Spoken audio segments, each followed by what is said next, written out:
Welcome to the Wednesday, October 15th, 2025 meeting of the Gloucester Conservation Commission. It is 5:30. Or if they roll call of commissioners present. Here.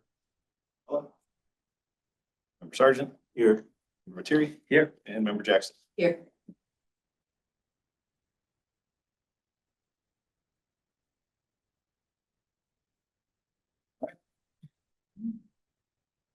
Start with the administrative briefing. Mark, do you have anything for us?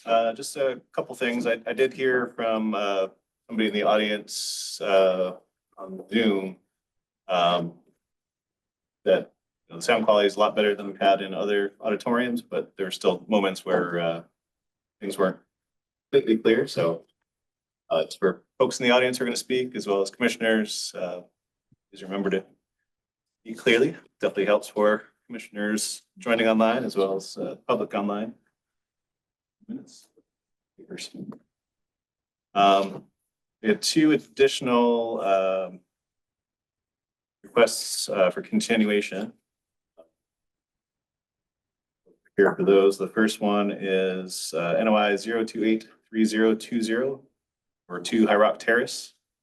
They've requested to continue to November 5th, 2025. And the other is NOI 0283091 for 33 Way Road. They've also requested to continue to November 5th. Okay, thank you. Next, we're going to open up to public comment. This is for members of the public to ask questions or make comments on items that are not on our agenda tonight.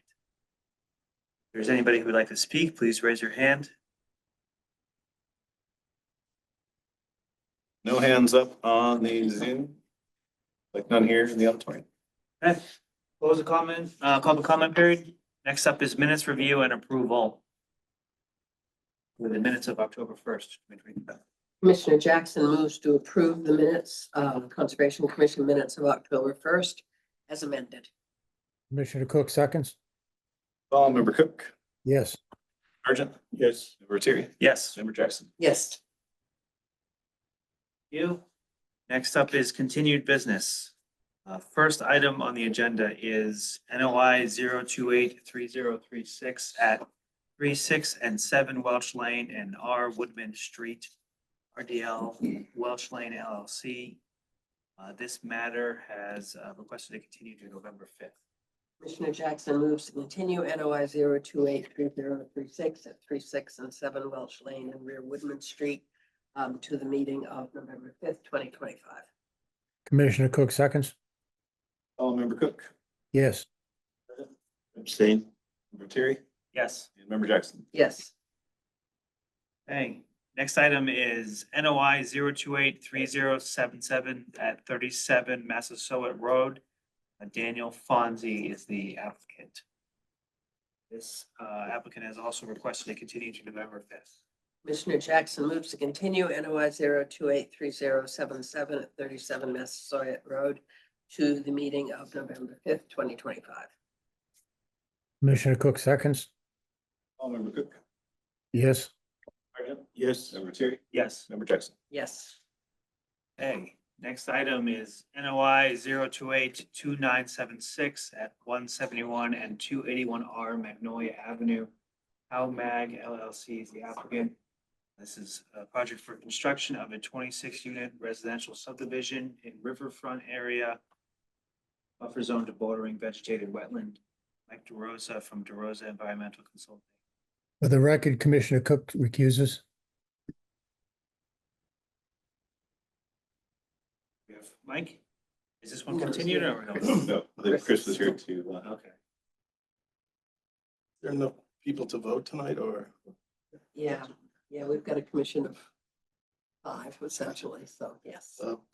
Chris McCarthy, 166 Bray Street in Gloucester, Mass. I have been working on this project for 7+ years, and recently the owners, lawyers, CEO that had been working on the project have either passed away or left. And I ended up with a partner purchasing the land, within the last month and taking a hard look at it and we're going to be probably at some point withdrawing the proposal that's for the 26 units and doing something much further away from the wetlands, something a lot smaller that financially will make sense.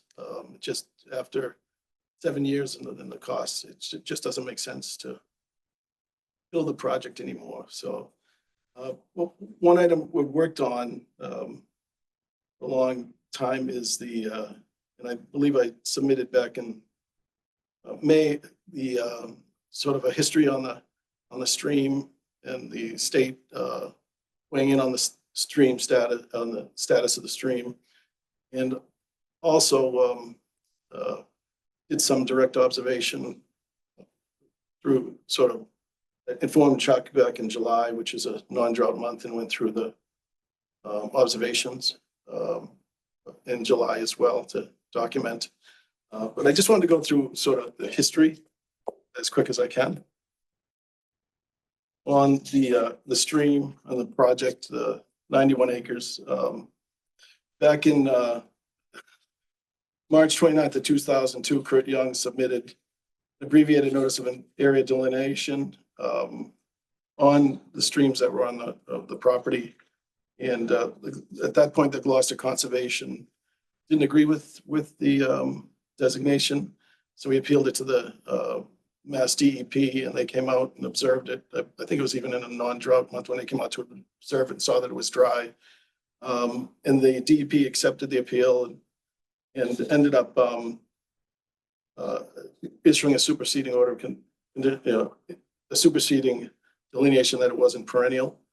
And moving on in time, in July 2007, Kurt Young files a notice of resource area delineation again, including the stream evaluation that he submitted back in 2002.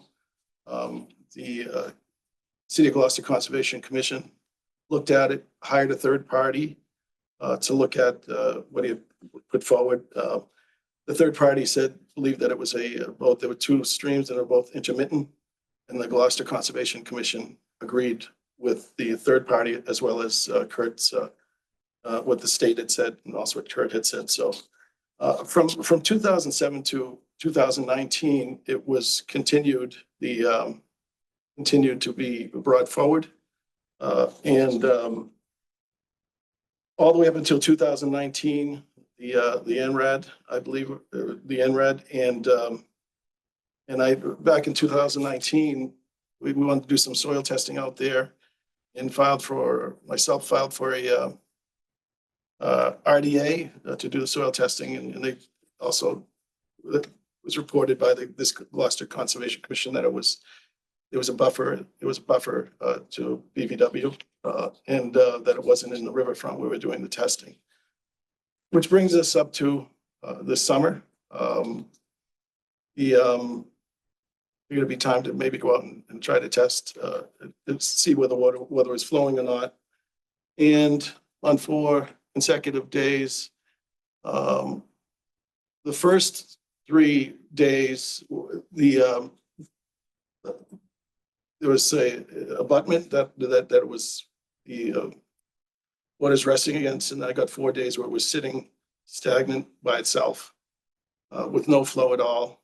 And I also at that point went to the other side of the street where it's a little bit lower, and it was just standing water as well. And I think that Chuck would probably be able to let you know that it's the flow status that was there as well. They uploaded the pictures that I took and dated them, and hoping that the Conservation Commission continues to call it a intermittent stream and to vote that way. I'd only want to vote on the stream status so that I can move forward and work on some much smaller project.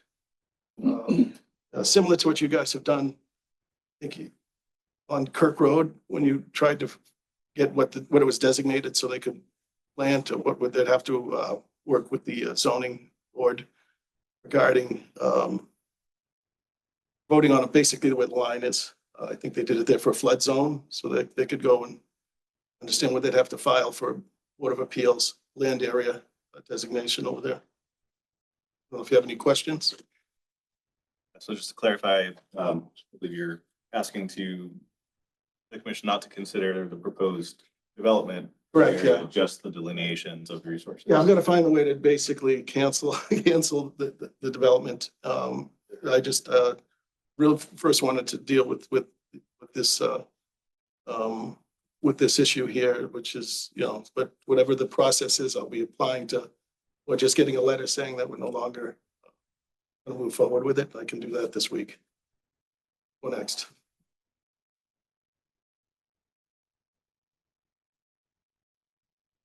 Okay. We're going to open up to public comment. Any members of the public who wish to speak on this project, please raise your hand. No hands up on the Zoom and none here in person. Okay. Commissioner roll call comments? Member Cook. Member Sergeant. Some interesting, pictures that you have and stuff like that. I'm wondering what, Chuck has to say, about this, but Sure. that doesn't surprise me. I've been out there many times. So. Yeah. Member Terry. And the first thing I'll say is your photos don't meet the documentation requirement of the regulations. You have to be accompanied by field notes. You need an attestation by a credible source, usually wetland scientists. I know it's been frustrating to sort of go through this process. What it sounds like is the last delineation that anybody did on this was in 2007. So we're talking almost 20 years ago. Don't know if the whole system has changed in that way, so that it would now be, a permanent stream instead of an intermittent stream. But I think the way it is, I guess, correct me if I'm wrong, but it's presumed to be permanent riverfront area and basically trying to rebut that presumption by showing I'm that. sorry. The presumption is that it's a river, it's a permanent flowing river. And you're trying to rebut that presumption by presenting evidence that it's intermittent. Historical and what that you guys have voted on in the past and the state coming to that conclusion. I understand that. And I guess we can consider whether or not we want to take those prior, determinations into effect, but those prior determinations they expire after usually 3 years for delineation. So, and then the last one that was done with any sort of credible delineation study was almost 20 years ago, talking 18 years ago, 2007, it sounds like. I know it's frustrating that there's been, retroactively declared drought periods that have, invalidated the last effort that you guys tried to make to document this. Can I speak to that at all? Speak to the retroactive part of that? Well, I mean, I think we're aware of the retroactive part of it. I don't know if you can do anything about that. Oh, no, I think what your call was right on it. It's just the way that the state actually documents. The way that they've got to change their documentation because. No, I agree with that. Because it should say for the month. Suggest that he responds after everybody. Yeah, so we'll go through all the comments and we'll respond. So I'm not, I think there needs to be an additional effort to make documentation about this in terms of procedure wise. If you're planning on withdrawing this project, I believe you can get an NOI for the delineation. Is what you're looking for is an order of delineation and ORAD. I don't know if you prefer to just withdraw the entire existing current NOI and then file a new ANRAD just to get the delineation on the stream. And then when you figure out what you want to do for the rest of the project, file an NOI for your project or whatever. I guess that's up to you. And I guess it's up to the board how we would want to proceed. But, right now what's in front of us is the notice of intent for a project that it doesn't seem like you intend to. And I'll okay, that's fine. I don't have a lot of additional to offer. Dave is more familiar with the site than I am, and Chuck has been out there. Certainly sounds like there's been a history of substantial. Same time, I can't deny the requirements there. Chuck, what is your input on this? I think the commission can approve the delineation. as part of an NOI. We were in the order of conditions that it's only approving the delineation and not any other proposed work. In talking with the circuit rider, I know that, she's very adamant that there's only one way really to overcome the assumption of being perennial. It's marked as a perennial by USGS, and that's with the photo documentation. And I think that's something that in the past has been an issue that came up that it hasn't quite been submitted. This one's been tough. I went out there several times. I even got some tracer dye from DPW because I've been curious about the culvert itself at that location. The pipe is actually perched above where the water is. It sits up against the abutment. And I wanted to catch it in that state so I could put some tracer dye and see if the water's flowing underneath the roadway. And I started going out, and at that point there was absolutely no water to even put dye in. And I was, went out there several times and was thinking, oh, this is okay. I'm seeing it. And all of a sudden we had the more current retroactive drought. And that was during the days when I was out there. So I haven't had a chance. I went out actually this morning thinking maybe there'd be water, but not flowing through the pipe, but it's flowing pretty well through the pipe right now. So yeah, I wish I could catch it at that time when there's water up against the abutment, but not flowing to see what the tracer dye does. But I haven't had that opportunity. Response? Again, I would hope that trying to document, trying to get an NOI, you almost have to wait years to get a notice of intent. That we've got a non-drought month, because there are very few of them. And I thought documentation and having Chuck out there and observe as well.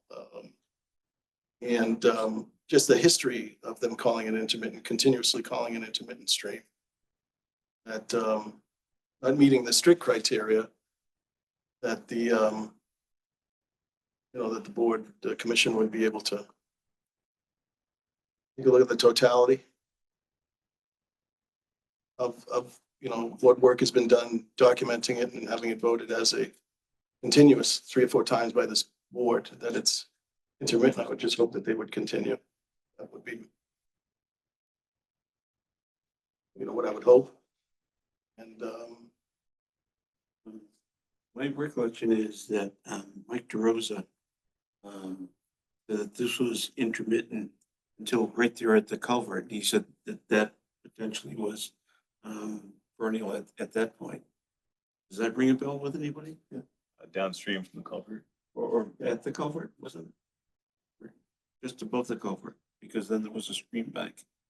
And he sort of suggested that where there was a swamp, because there wasn't any riverine characteristics, that it really didn't meet the strict profile of a typical, perennial stream. Yeah. But that it did more, towards the culvert. And so my question is, if we approve the delineation as presented, does that go against what you want? would explain. I don't understand your question. I think he presented the area just before the culvert as perennial. Yes, whatever was proposed, whatever proposed to on his plan, whatever was submitted is that being intermittent and across the street being perennial? Yes, I don't have a problem with that, because you've had other projects across the street that have been calling it perennial as well. I mean, it would end there. I mean, I think when you look at the criteria, obviously the observation, but also the non-riverine characteristics, as well as the upland storage area is below, I believe it's a half an acre that it needs to be admitted. Once USGS is it, right? Yeah, I mean, now I think we're talking, we need actual, like, documented by as wetland scientists to go out there and actually provide the correct, review that you need to overcome that presumption. And you went out in July, you had a window in July And if you had DeRosa go out there, take Yeah. field notes and certify it, that would have been good. That would have Yes. met the standard. Yes. So I guess you gotta wait till the next one, I think. The next So one. I would wait, and I mean, guess that it's gonna be a dry July next year, or, I mean, I think it's, um, what is a wetland scientist? What qualifies as a wetland scientist? Well, someone with a professional wetland scientist is a licensed PWS, same as a professional engineer. I mean, do you have DeRosa? Is he working? No, he was again, this, yeah. The old owners of it didn't want to do anything at all. I just went out, they were in turmoil trying to settle an estate for somebody, and they ended up not doing anything, and I went out and observed. I notified Chuck. I figured going out there might be a credible source would be the agent who's familiar. As soon as I started going out there, some conversations, he said it's gonna get dye, and I think the first week in August went out, it was completely dry. We couldn't do the dye test, and then August ended up being a severe drought month out there. So everything was dry across the street all the way down.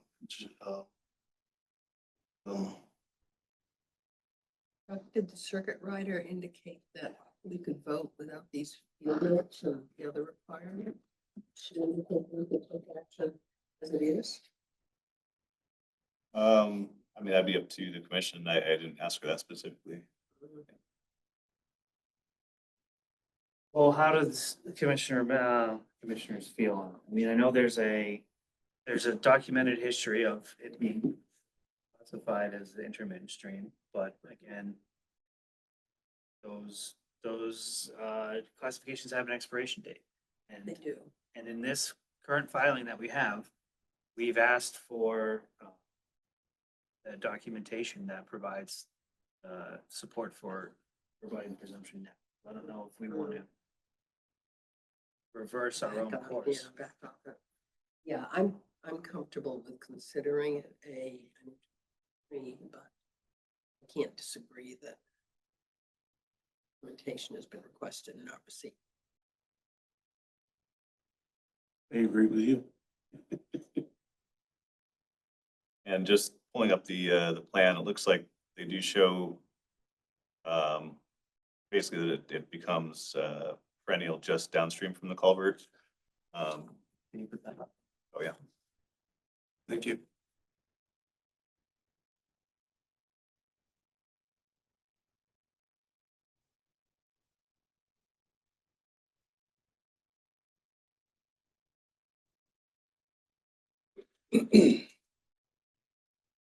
The right, basically at the culvert, it shows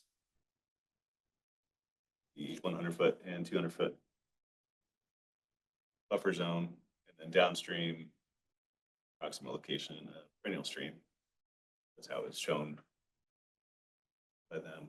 Is that the buffer zone for the south side of the street?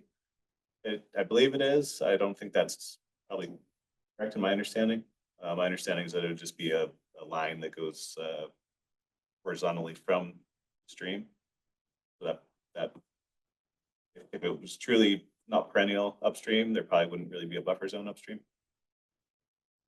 Buffer zone would put, bend outward, Oh, okay. I see what you mean.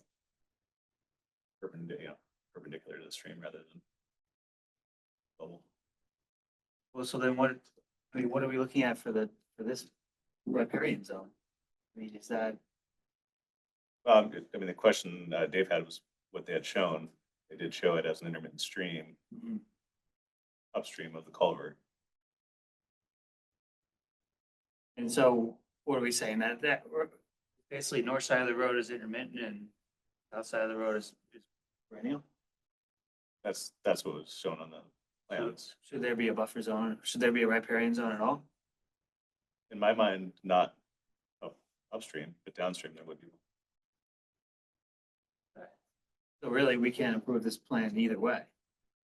That riparian zone is based off of the intermittent stream up north of the road. Well, you have the inner riparian, then you have the outer, the that are shown there where the perennial stream starts. First 100. From the culvert on this, what's called the south side is, Yeah, but then there shouldn't be any riparian zone on the north side, if it's an intermittent stream on the north side. It'd be a 100-foot buffer from edge. Well, the BVW. Well, and Yes. of the intermittent stream. It's a separate, different resource. Yes, so It's if up you for the take the streams. point, if you take the point where it comes in Intermittent streams have perennial, a 100-foot buffer. you do 100 feet around. on the specific property. Well, but this seems off to me though, if we're calling north of the road an intermittent stream, it doesn't seem like we should have these arches of 100 and 200. There wouldn't be 100 and 200. Yeah, I mean, my understanding is that the buffer zone goes perpendicular to course of the stream. So in this case, it would kind of stick out probably into that roadway, but I don't think it would cross at all. But it'd only be 100, so there wouldn't be a 200 anywhere. Well, that's assuming it's a 200-foot for the perennial portion below the road. I think that's what it's trying to show. Yeah, but that should be only on the south of the road, and it should only be basically parallel to the stream. It shouldn't. It should go 100, wherever it is, it's gotta be 100 feet for the inner and 100 foot for the outer in an arc from where it starts. Generally, if you do the whole neighborhood, it would go straight down the side, inner riparian and outer riparian. I think based on where it's located, if that was how it's delineated, it doesn't really impact what's proposed. Well, we don't know what's being proposed. Because they're withdrawing this current proposal. Right. And if there's no 200 riparian zone on the north side of the road, because it's an intermittent stream, then we can't really approve this plan either. It has the buffer zone going up. It has a buffer zone, 100-foot buffer going up alongside of the old wood road that's there. Well, that's to the BVW, Right. not to the stream itself.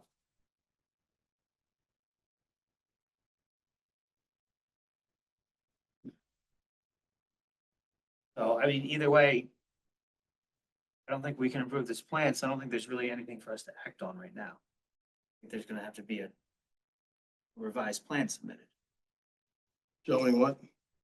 showing what I think would be removing those riparian zones on the north side of the road. But for the last 20 years, it's been voted by this commission as BVW. That's why we That's put a it, different thing, though. This is that's riverfront area. Those 100 and 200-foot arches are for the 100 and 200-foot riverfront area for a perennial stream. You're saying north of the road, there's no perennial stream. correct. There shouldn't be a 100 and 200-foot riparian zone north of the road. Yes, there should be. It should be from where it starts. It starts on the south side of the culvert.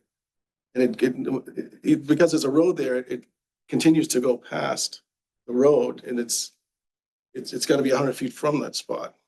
It can't stop at the road. Because of what might upstream, what might come into that. But the riparian zone is parallel to the stream. It doesn't, I mean, That's it's like making a cul-de-sac right now. Yeah. So if your stream is running like this, Yep. your buffer zone would be running like this as well. It wouldn't be up over it. I believe it would. Because if you're gonna be 100 and 200 feet from where it starts, also where it terminates is where you'd have to draw an arch, I believe. What do you think? Yeah, I mean, my understanding is that it's perpendicular to stream course. It wouldn't have that. Would it help if you talk to the circuit rider about this? Sure. I mean, that gives it more protection the way it shows there. If the perennial stream starts on the south side, I don't have a problem with the way that he put it here. It gives more protection on the north side by having the inner and the outer riparian, which is 200 feet from where we feel that the perennial stream starts. I understand that. I'm not quite sure that the 100 and 200-foot riparian zone would be drawn like that. Off of an end, basically where it comes out of a culvert. You know what I mean? Like, you're basically saying that you are saying, because the end of the culvert is where the end of the perennial stream is, so that's your course of your stream is sort of, you know, the end of the pipe. You're drawing off of from the end of the pipe, but I don't think, The buffer zone, yeah. I'm not sure it works like that. That's what I'm saying. And I guess, I mean, maybe we need whoever drew the delineation to come and support that. Check in with DEP. I don't know. What do you guys think? I think checking with the circuit breaker gives us more information, if nothing else. More information, the better.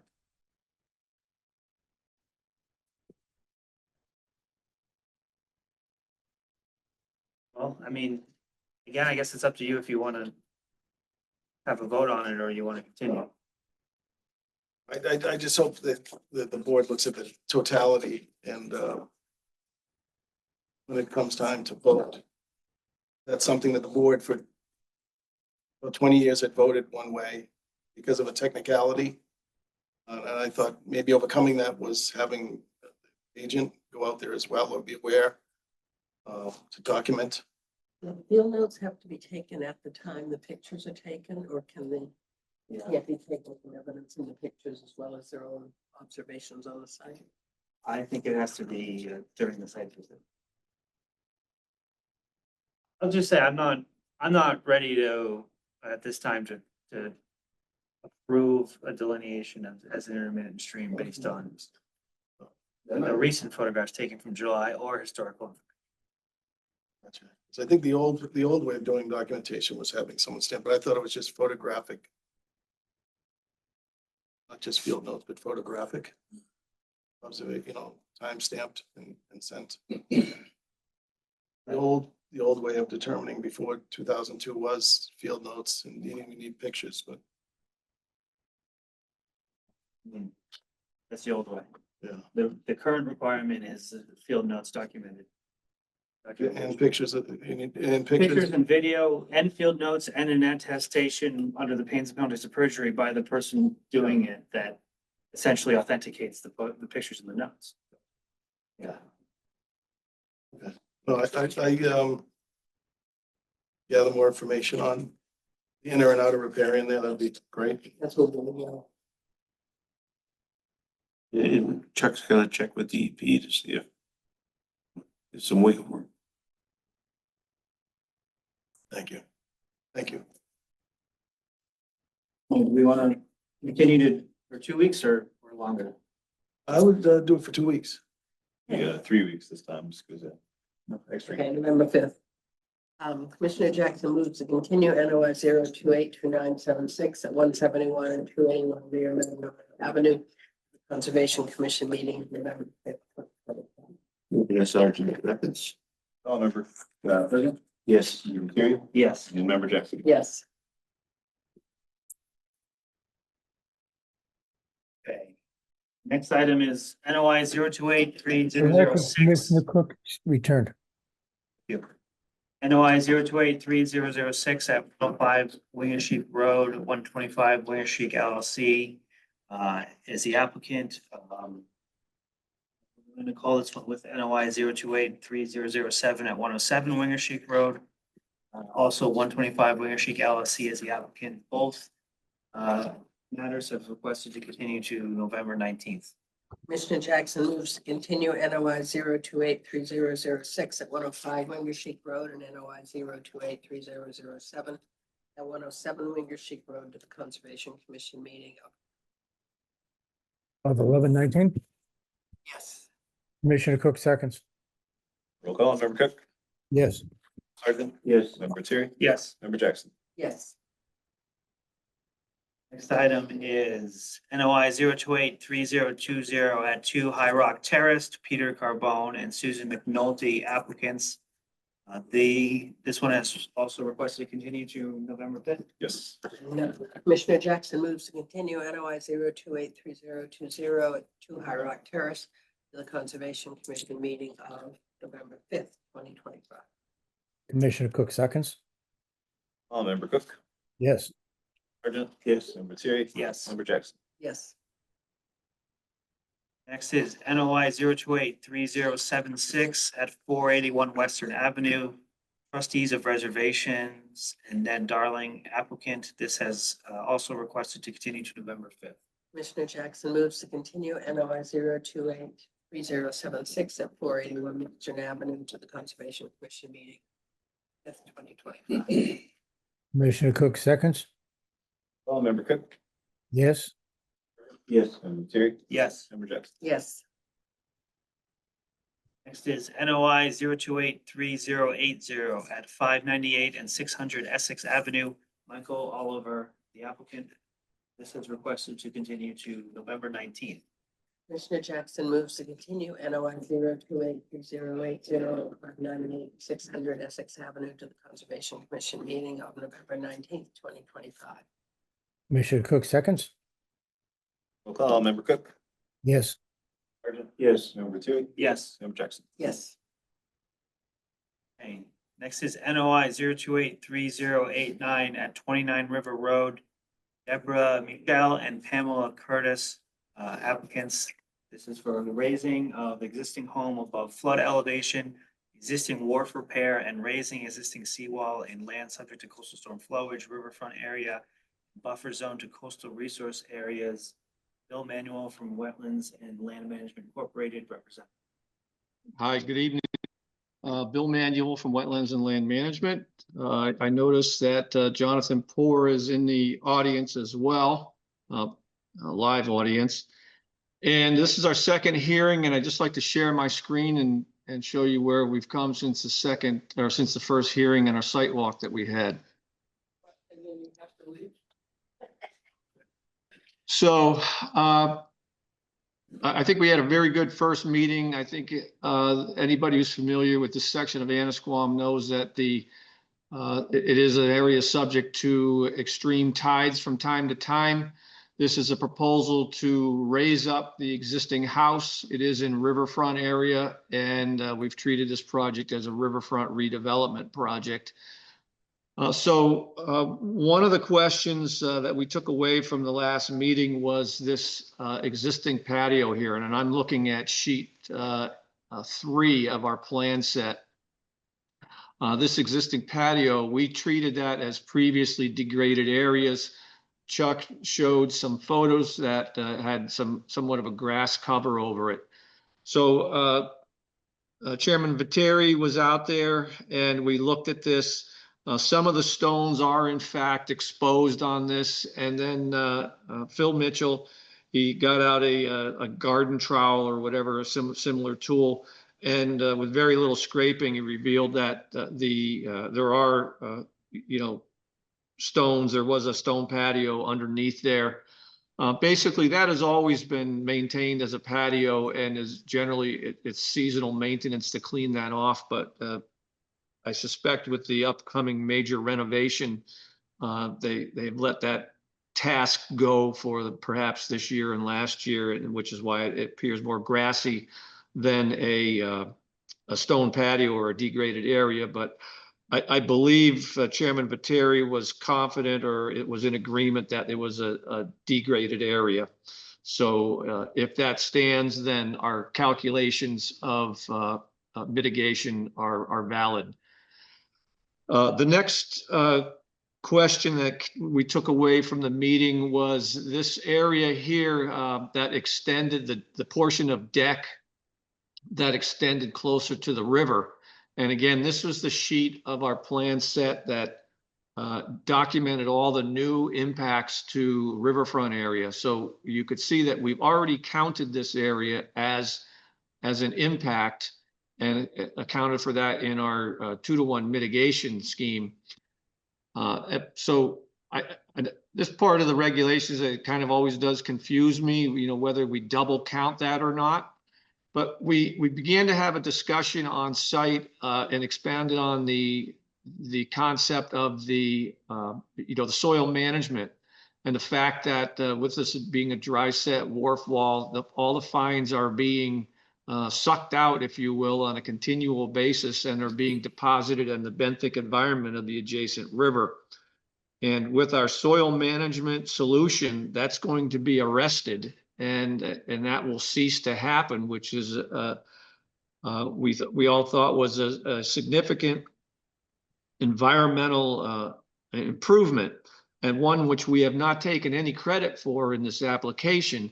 But I would submit to you, if in fact we need to double count what we've already counted as impact, double count it for the expansion towards the river, it would require an additional 194 square feet of mitigation on the property. And I would submit to you that the soil management solution is an additional level of environmental protection where square footage is not a relevant measure, and that would certainly accommodate that additional 194 square feet of mitigation value. So hopefully the commission would look favorably on that in that regard. And then the last change that we had on this plan set is after the site walk concluded, we scrutinized how much we need to raise the wall. And initially we were going to raise it to elevation 10. And then 10 would be the highest point, and that would be, basically this corner, and that it was effectively raising it 2 feet. And then joining the wall height to match the neighbor over here and the wall height along River Road. So that would have been almost to elevation 11 over here, and I think about 10-ish over here. And we decided we don't need to do that much raising the grade. And there is I submitted a couple of photographs that show we're going to raise the wall height to elevation 9.2, which matches the wall height right here. There's a little tiny step up. You can see this, it says top of wall 8.6. And then the next, it's basically a 1 stone step up from there. It's top of wall 9.2, which is surveyed. So that's what we're going to carry all around the perimeter of the wharf. This will end up being about 1.8 feet lower than this abutting wall here, and roughly 0.8 of a foot lower than the wall along River Road. So the walls on either side plus River Road directly in front of this property is still higher. I would suggest that really it's the road and that is the controlling factor here about about what areas would flood in a storm surge. And I'm going to share with you a picture. So this is I think from one of the surges last year, one of the larger storms. And you can see obviously that there's at least a foot of water up against the house. And you can see in the background here, there's River Road and the embankment up to River Road. I mean, that's the ultimate basically controlling factor here of which areas are going to get inundated or not. So by, again, raising this wall height by it would range from a 0.6 to about 1.2 at the highest part. That really has no bearing on, whether it's going to redirect any storm surge. First of all, this is an AO zone, so there is no surge. Everything is inundated equally, as this photograph illustrates.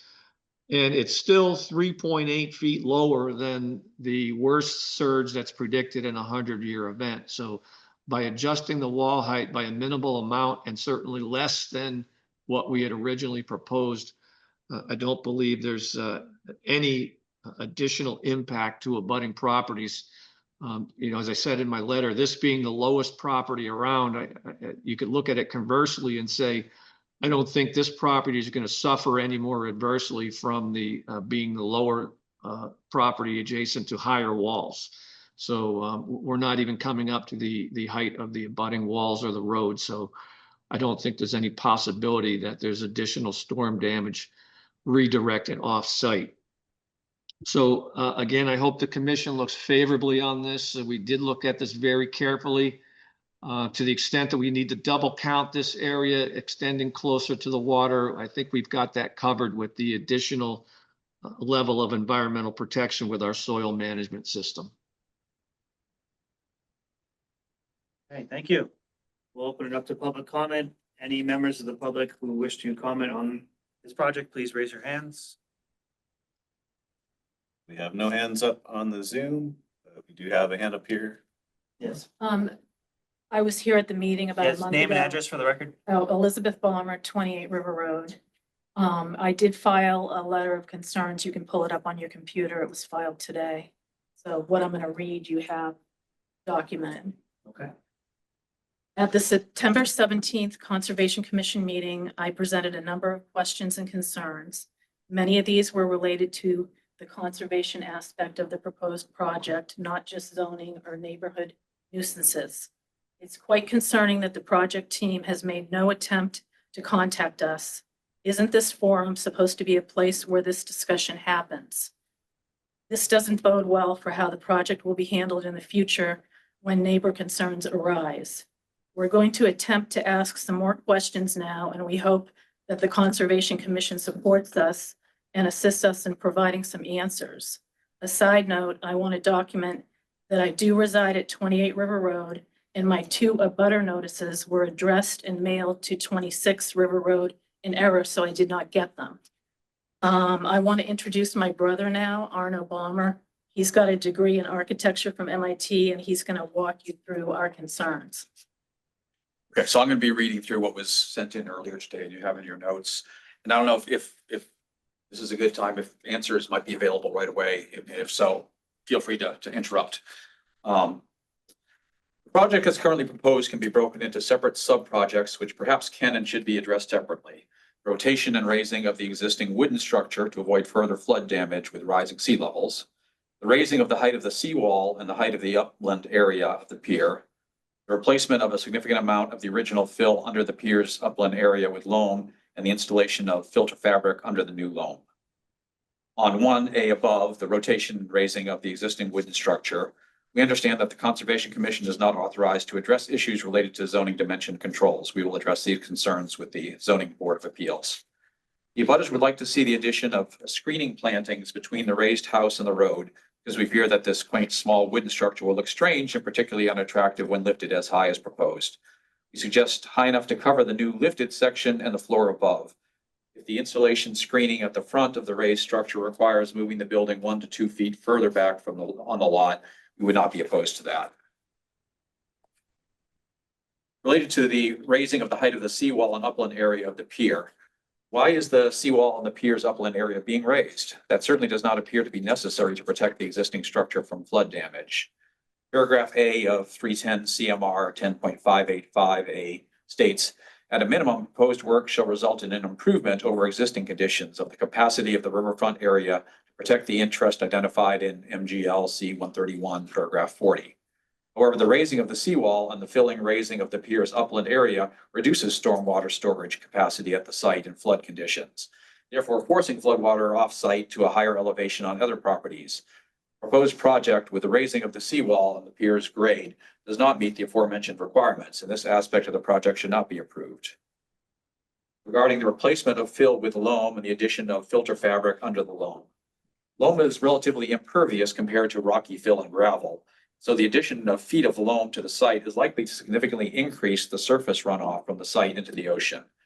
This issue may be further exacerbated by the filter fabric installed under the loam. Fines will accumulate at the surface of the filter fabric buried under the loam as intended, and it will become relatively impervious. With heavy rain, the whole loam layer could therefore become saturated, leading to even further surface runoff.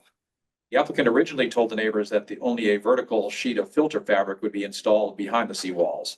That seems to us to be a significantly better solution to the problem of the release of fines through the seawall. It should be noted that one of the permissible mitigation strategies outlined in 310 CMR 10.585F is grading to a topology which reduces runoff and increases infiltration.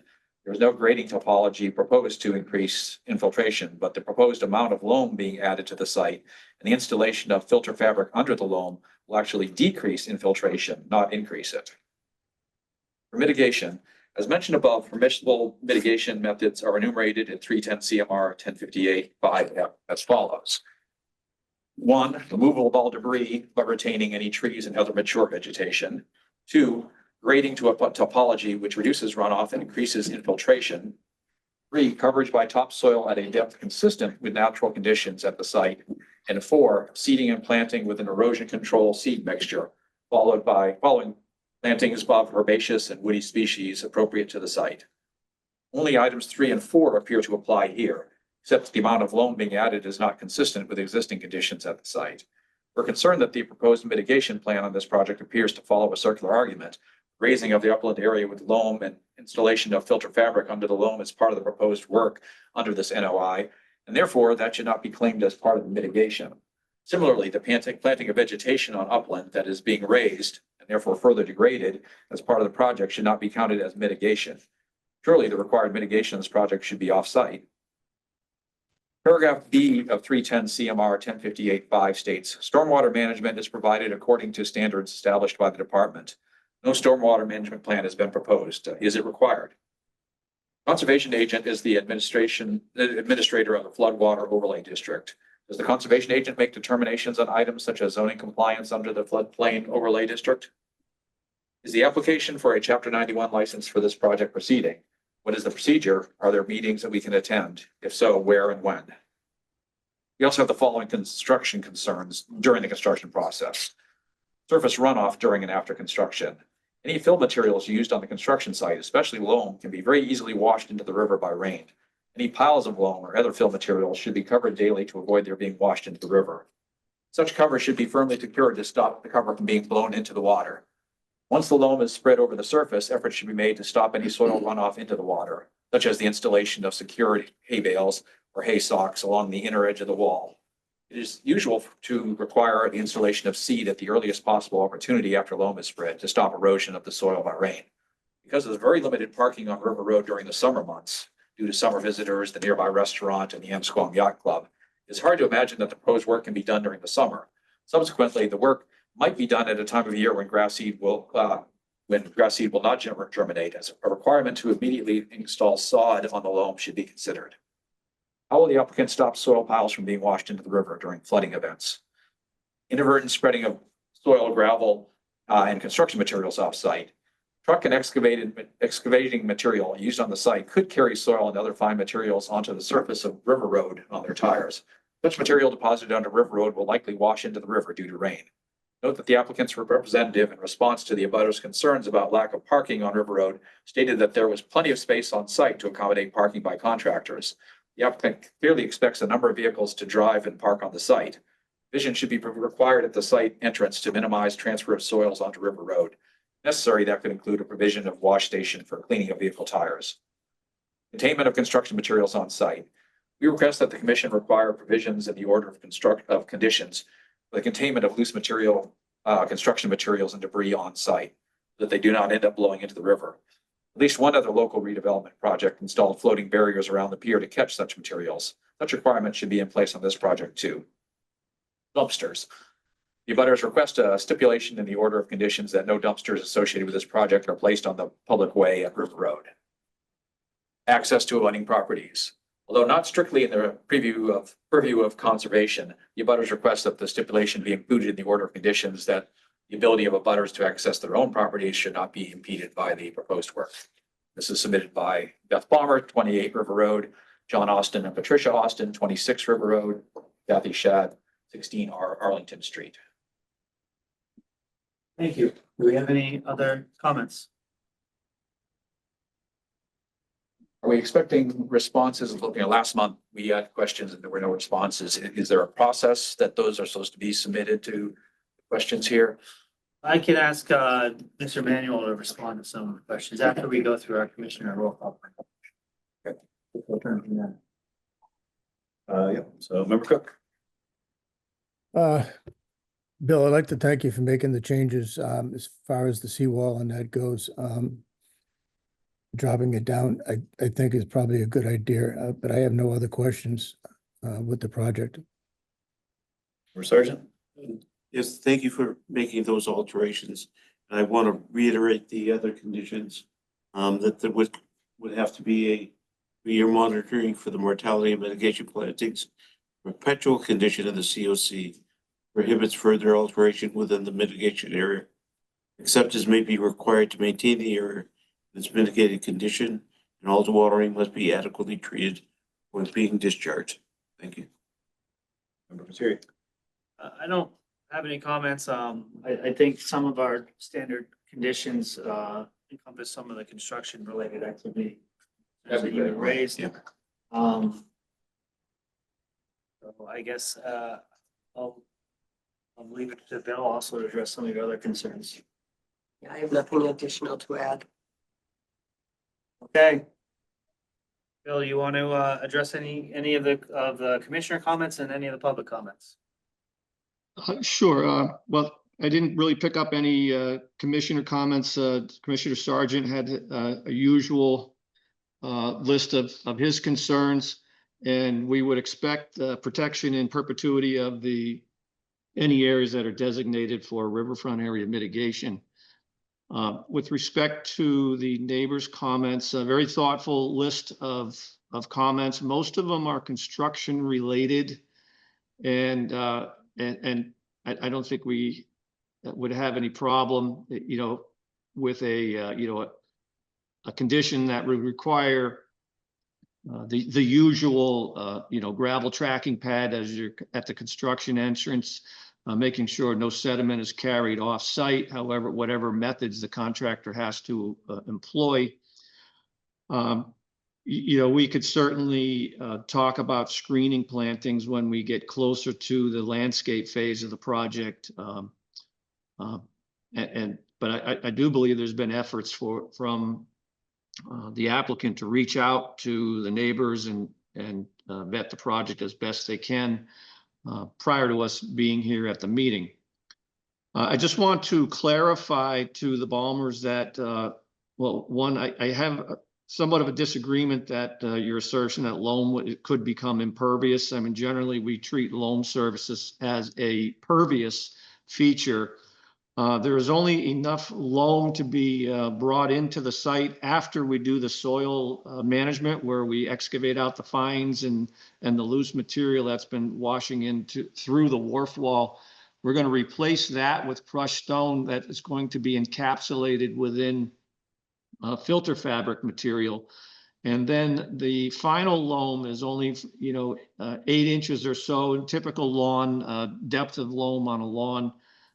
To get grass to grow in areas where grass is intended to grow. And it's a little bit thicker where we intend for shrubbery, like the riverfront mitigation areas, to become established. So we need a little bit more depth. We don't believe that will be a detriment to the riverine environment.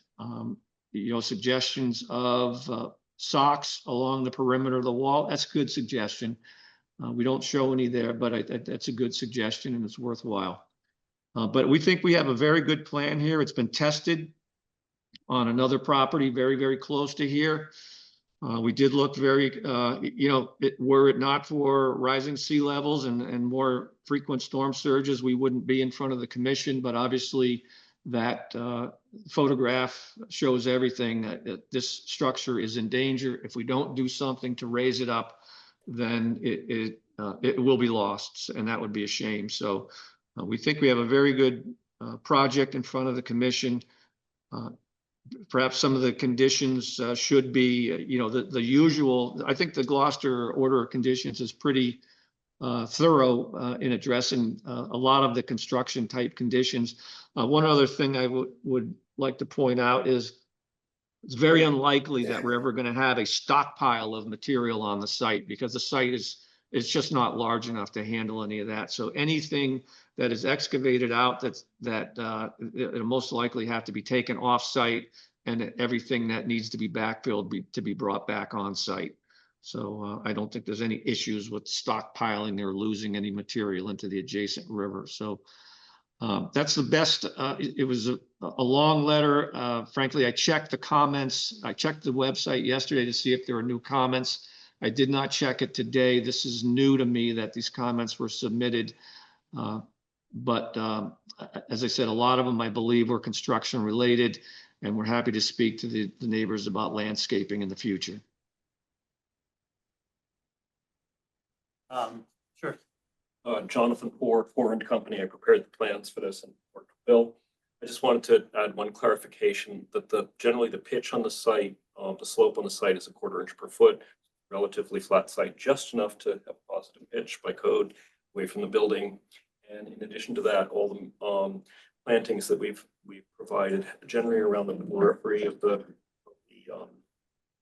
wharf, so that, you know, as the 1/4 inch per foot slope sheds the water slowly, there's time for the plants to reabsorb it. So that has all been thought through carefully in terms of how in a rain event, how that would be. Just clarify that. Thank you. Are there any, yes? Has this technique of using a relatively flat application of filter fabric under the loam, has that been used before? We were told by the applicant that the original plan was to put a vertical sheet of filter fabric behind the wall to stop the fines going through the wall. That made a lot of sense to us. Putting the filter fabric under the loam seems to us likely to trap the water on the top of the filter fabric. So that whole bed of loam will then become saturated. And the loam could then wash off site. So I want to know if they've done this before with a horizontal application of the filter fabric. Right, I mean, I believe, I would learn from Jonathan and Bill on site that they have done this before, but that would Jonathan speak further to that. Good question. We've done it both ways many times. Usually we do vertical fabric when there's not enough of a budget in the project to do it, in my opinion, correctly. And when we've done it vertically, it helps mitigate. In other words, the sign generally is that you see sinkholes. You have to yearly replenish the loam. And basically what you're doing is you're dumping the loam onto the lawn. It's all going out into the tide flats. So when we've done the vertical strategy with crushed stone and vertical filter fabric going pretty deep, it's slowed the process down, but not eliminated the process. When we've done the full bowl, back to almost like a colander, it's basically eliminated the problem. So we've done it both ways for about years.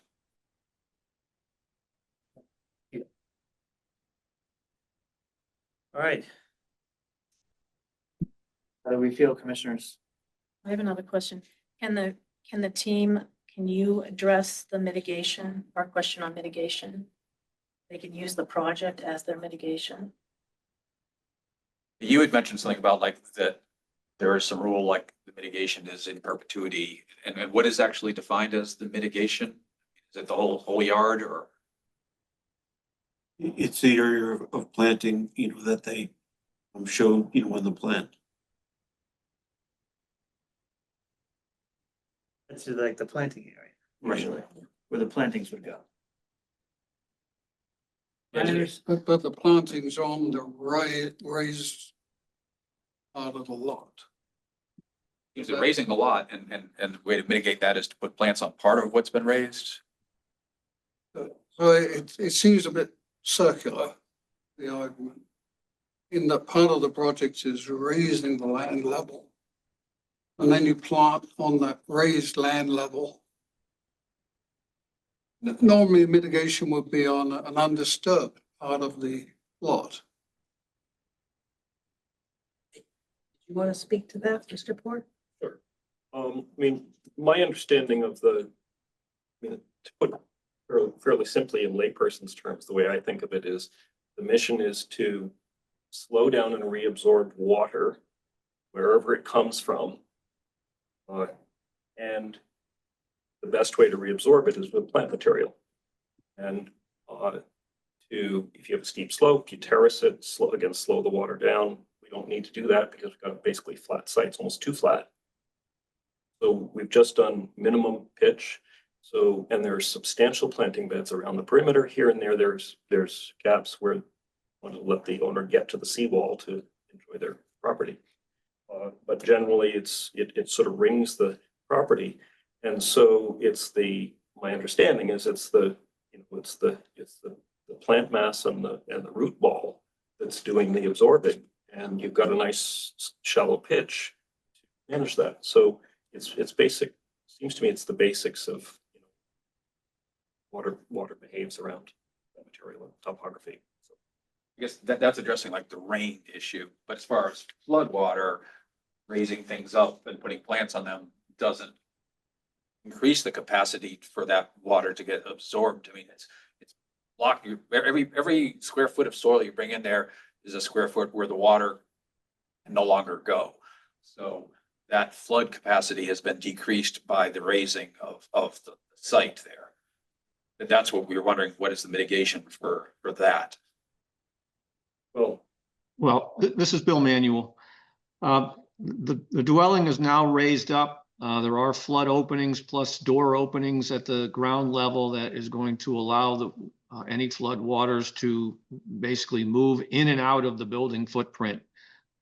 So, that area is now available for flood storage. Secondly, the idea of flood storage in a coastal environment has already been basically vetted probably decades ago now, because the displacement is essentially redistributed throughout the entire Atlantic Ocean basin. We're not worried about creating flood storage in a coastal flood zone. What we are concerned about in a coastal velocity zone is not redirecting wave energy to abutting properties where it could cause damage that would not be incurring damage before the project. In this case, as I've tried to illustrate in words and with the photograph, it's really River Road that is the limiting factor here. The highest topography through this section of Annisquam, that is the ultimate seawall.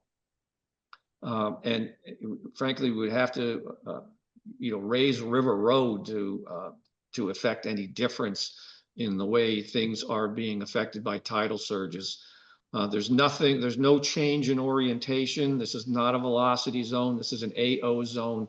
All properties are flooded equally at the same time on an advancing tide or an advancing surge. So I think, I've discussed that and rightly concluded that this particular project with the minimal adjustment to the wall height has no impact on abutting properties. And as I said, conversely, the walls that are higher adjacent to us, we don't think this property will suffer any more adversely than as a matter of being lower than the adjacent walls.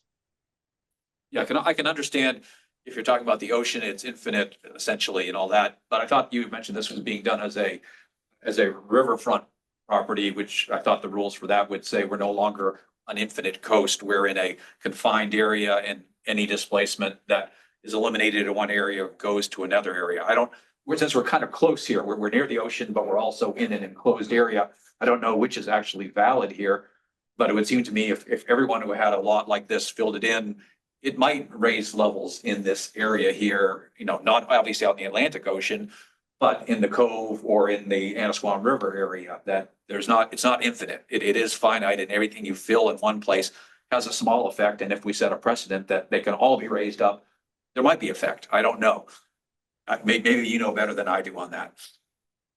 No, it's been widely accepted for a long time that the changes of flood storage it's imperceptible to try to measure it in a tidal area. I wouldn't call this a confined space. I mean, it's all a tidal area, and the measurement is spread out over the entire basin affected by the tides. The other thing, I think you're confusing riverfront area mitigation with tidal displacement, and our mitigation formula is derived from 1058.5, this being a riverfront redevelopment project, and that's why we are proposing plantings along the perimeter of the wharf wall for our mitigation to address 1058.5. So this is this sort of approach, this riverfront redevelopment stuff has been going on now for a couple of years. I've personally had projects appealed and vetted by the DEP, so I'm confident in my approach. I think the commission is also comfortable in dealing with these projects as well. And the one question about whether there's sufficient mitigation related to the deck, And I believe we've offset that mitigation with the environmental improvements by stopping the loss of sediment to the benthic environment. So I think we're rock solid on our riverfront area mitigation. Okay, And they address chapter 91, like when that will happen. so my understanding of chapter 91 is that they need to get the Conservation Commission approval before they go to chapter 91. And there's a separate notification process for abutters under chapter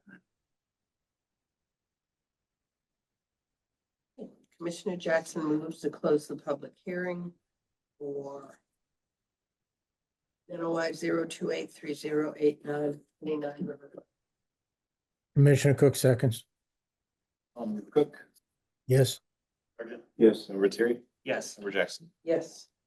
Commissioner Jackson moves to approve the NOI 0282089 at 29 River Road as here and discussed. Commissioner Cook seconds. Yeah, with the conditions here and discussed. Member Cook, Yes.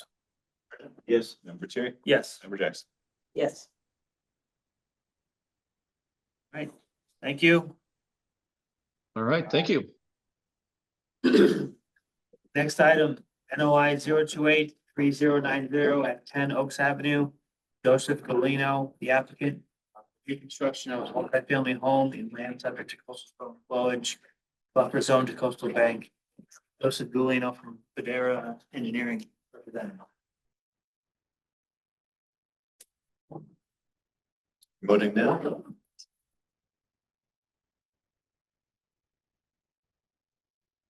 Good afternoon. My name is Giovanni Federa, the project engineer of the site. I'll just share my screen if I can do that. The project is a redevelopment of 10 Oaks Ave. It's currently an existing 11-unit residential building. It is being rehabbed as a proposed 11-unit residential building. These are some site pictures. As you can see, we are up against the ocean and we have a good 150 feet away, plus or minus, from the ocean edge, the coastal bank, but we are within the flood zone. And so the project is to demolish the south wing, which is this section right here, and to reconstruct it. I will show the plans right here. This is the existing condition site plan. As you can see, that the 100-year flood zone kind of cuts, about 1/3 through the existing building. We are away from the 100-foot buffer of the coastal bank, but this is the reconstruction. We did present at the previous meeting 2 weeks ago, so the only thing that was outstanding was the stormwater checklist and a stormwater report, which we have completed since. We did some test pits in the back, right up against here, 2 test pits. We did not hit refusal. The material was good. It was sandy loam, and we were able to fit in a leaching galley right over here that satisfies the standards, with the exception of a waiver on standard 2, because we are in a land subject to coastal storm flowage. So we provided the stormwater report, we provided the stormwater checklist. We updated the plans to account for stormwater design. We are keeping the erosion control plan basically as a construction phasing plan to give an idea of how construction is going to be, proceed throughout construction. So those are the changes that we have completed, and I'd like to open it up to the commissioners, with hopes that this satisfies their requests from the previous meeting. Okay, thank you. We'll open up to public comments. Any members of the public who have questions, comments on this project, please raise your hands. We have no hands up on the Zoom and none here in person. Okay, we'll move to commissioner roll call comments. Member Cook.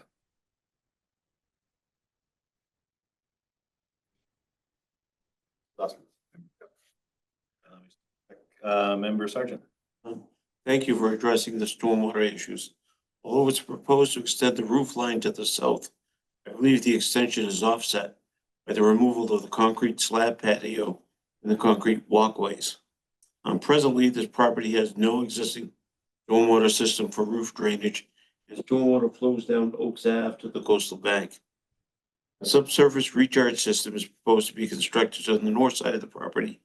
The system will capture roof runoff and is equipped with an overflow orifice. It will discharge surplus runoff over land. I believe this proposal is improvement over existing conditions, and in my opinion, meets the redevelopment standard up to the maximum extent practicable. Thank you. Looks like Member Cook is back. Did you have any questions or comments? No, not with the stormwater report being provided. Member Terry? One question about where the stormwater on the south side of the roof goes, outside of the area outlined on your stormwater plan. And one continuing condition to keep and maintain records of stormwater inspection reports, the forms on file. And Member Jackson? I have no additional comments. Okay, ready to move forward? If there's one, I think, question I had for Mr. Federa. So my question was where the stormwater that hits the south side of the building's roof, where does that go? That would daylight to the ground surface. Okay. Would that be channeled through a gutter system, or would it just fall off the roof? No, it would be channeled through a gutter system down downspouts and daylighted to the surface.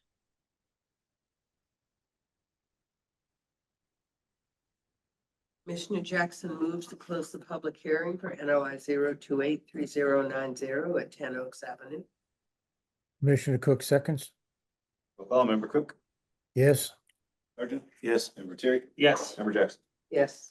Commissioner Jackson moves to approve NOI 0283090 at 10 Oaks Avenue, including the conditions that have been discussed. Appropriate. Commissioner Cook seconds. Roll call. Member Cook? Yes. Sergeant? Yes. Member Terry? Yes. Member Jackson? Yes. Thank you. Next item is NOI 0283091 at 33 Way Road, Lata Shukla. As the applicant, I understand that this is going to be continued. Yes. The request to continue to November 5th. Commissioner Jackson moves to continue NOI 0283091 at 33 Way Road, Conservation Commission meeting of November 5th, 2025. Commissioner Cook seconds. Roll call. Member Cook? Yes. Yes. Member Terry? Yes. Member Jackson? Yes. On to new business. First item is an extension request for 0282734 at lot 3A, Sandwood Point, Joseph Pellet.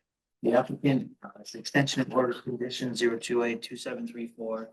Completing construction of duplex in riverfront area in buffer zone to salt marsh. Mary Rimmer from Rimmer Environmental Consulting LLC represented. Good evening, members. Mary Rimmer Environmental. Hopefully you can hear me okay there. Yep. Okay, great. This is just a request for a one-year extension to the order of conditions for this project. This is was originally issued in October of 2020. It would have expired in 23, but there was the Permanent Extension Act extended it until October 2025. October 22nd, 2025, so next week it would expire. All the work is done, but just in case there's additional work as part of the certificate of compliance request, which we plan to file hopefully for your next meeting, we wanted to make sure that that existing order doesn't expire. If you recall, this is the project, lot 3A is the one with the larger portion of the salt marsh restoration work. That work has been completed. I included some photos of that work. The plantings are taking root, and it's coming in slowly but surely. So just are looking for an extension to have time to file that certificate of compliance request. How long an extension?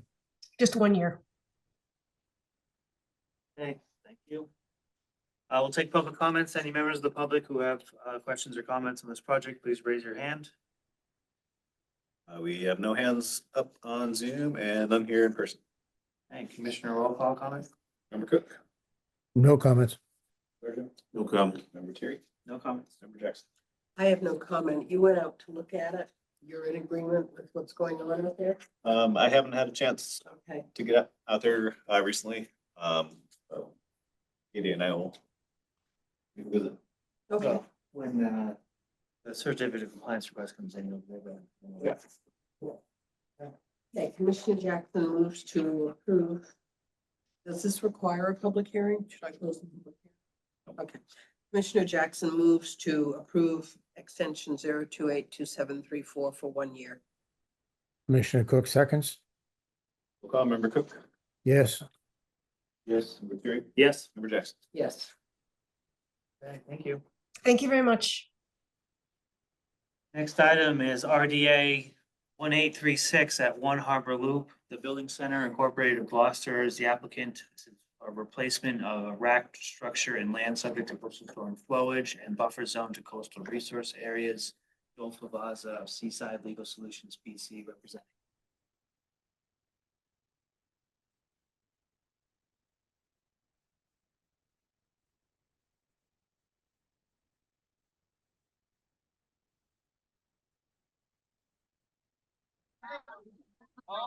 Good evening. Apologies. I didn't see, I didn't hear you call my number. Which one are we on, if I don't mind my asking?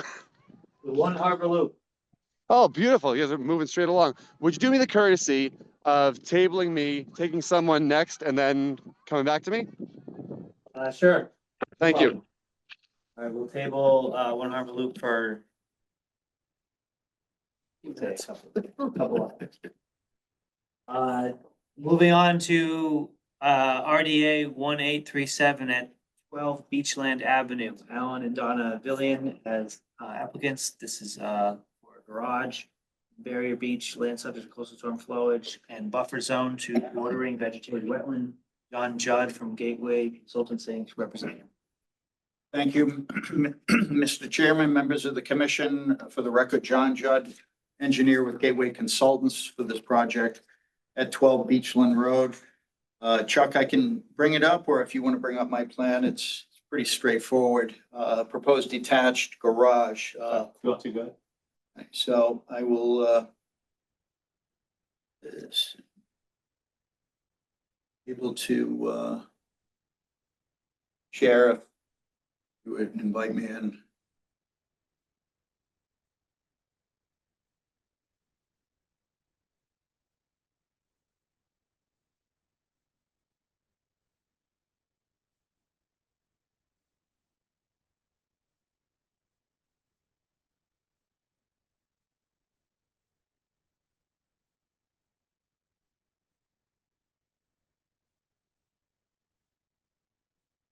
Okay, so share my screen.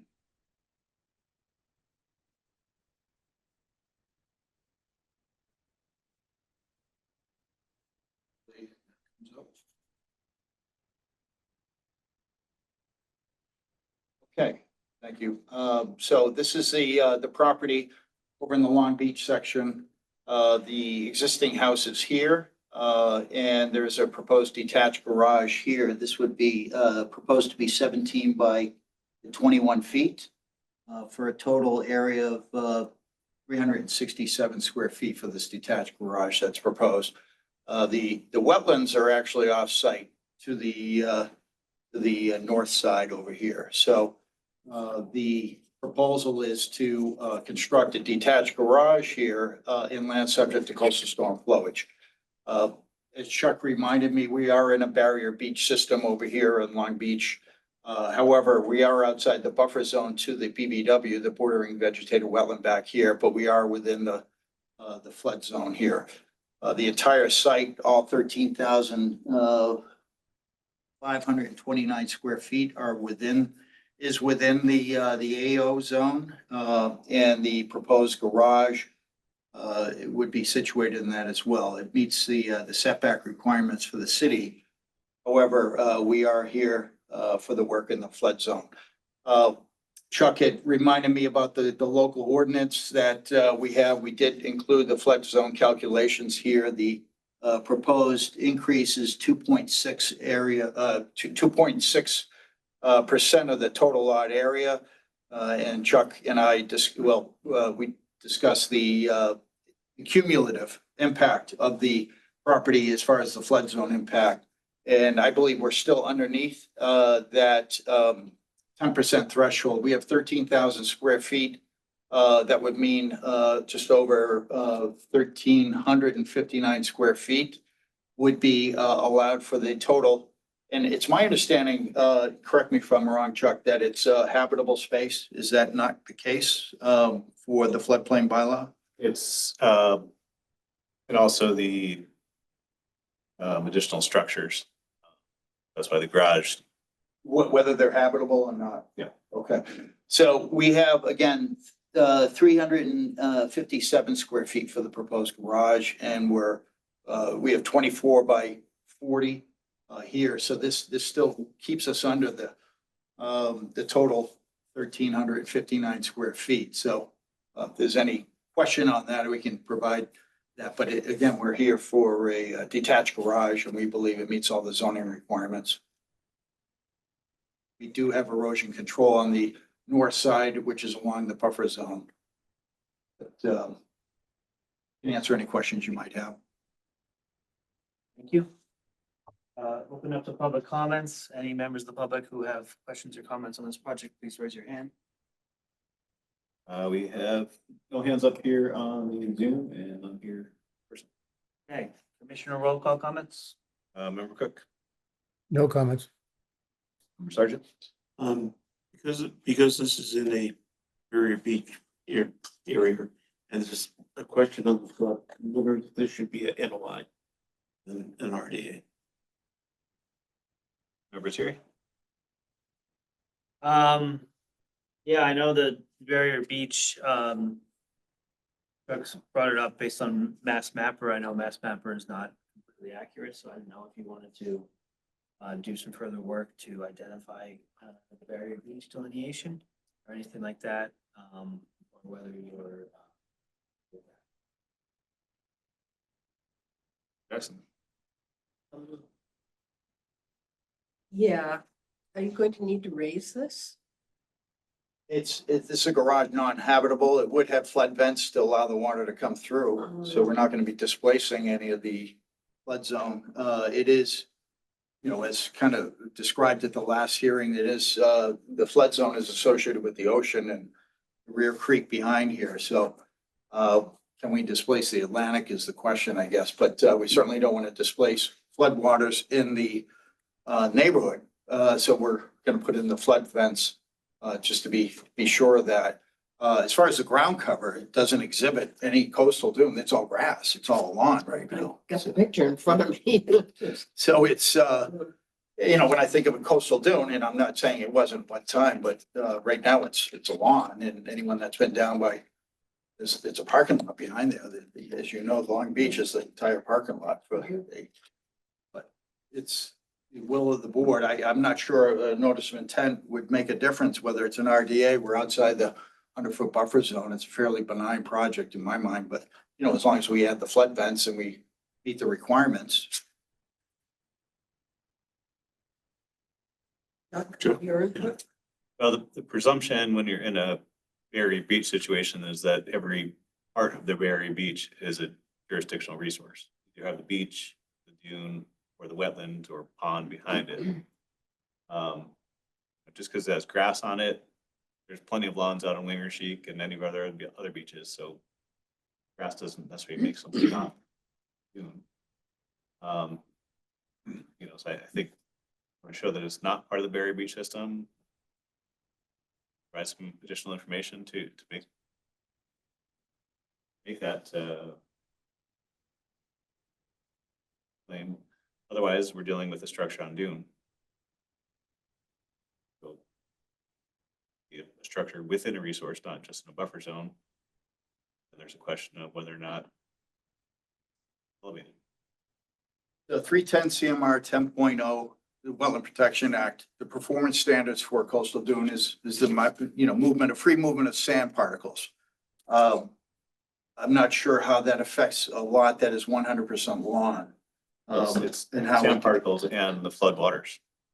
Well, Having a again, structure there is not gonna allow the floodwaters to move. Well, we're allowing, we're putting in flood vents. That allows for it changes it.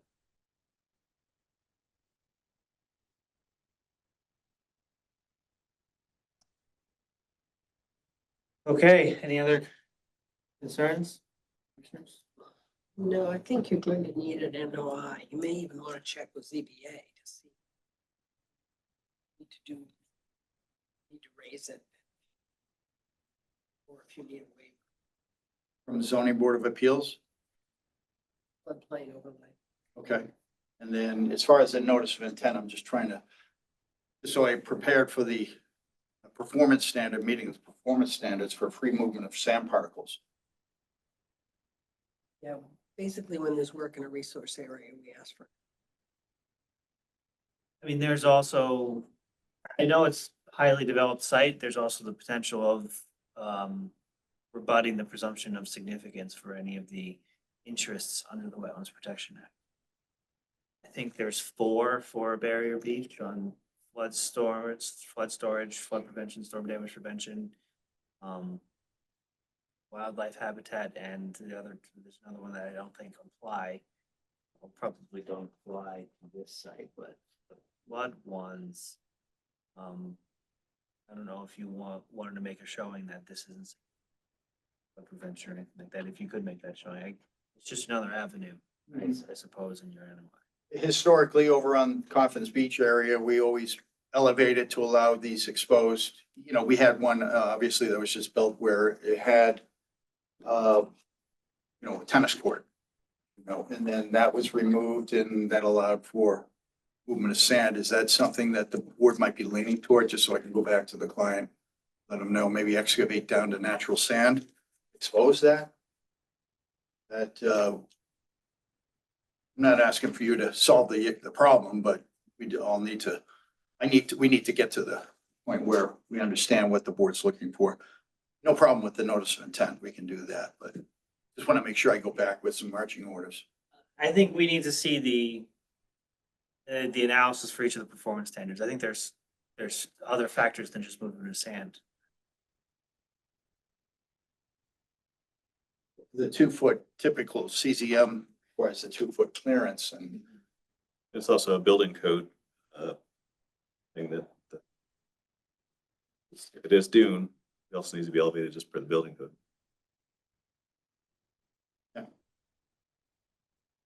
All right, so I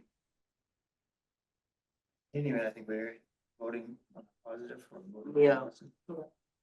Mr. Jackson moves to close the public hearing for RDA 0837 12 Beachland Avenue. Commissioner Cook seconds. Member Cook? Yes. Yes. Member Terry? Yes. Member Jackson? Yes.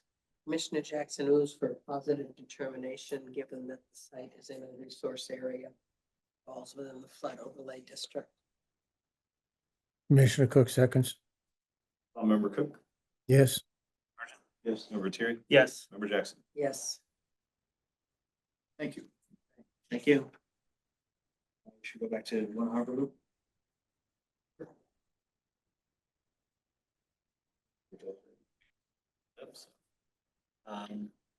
Calling again, RDA 1836 at One Harbor Loop, Building Center, Incorporated Gloucester, Joel Favaza, Seaside Legal Solutions, PC, representing. Good evening. Thank you for the courtesy a moment ago of tabling that. With permission, I'm going to share my screen and we'll just walk through this RDA request for negative determination. So for the record, my name is Joel Favaza. I'm an attorney at Seaside Legal Solutions with an address of 123 Main Street here in Gloucester.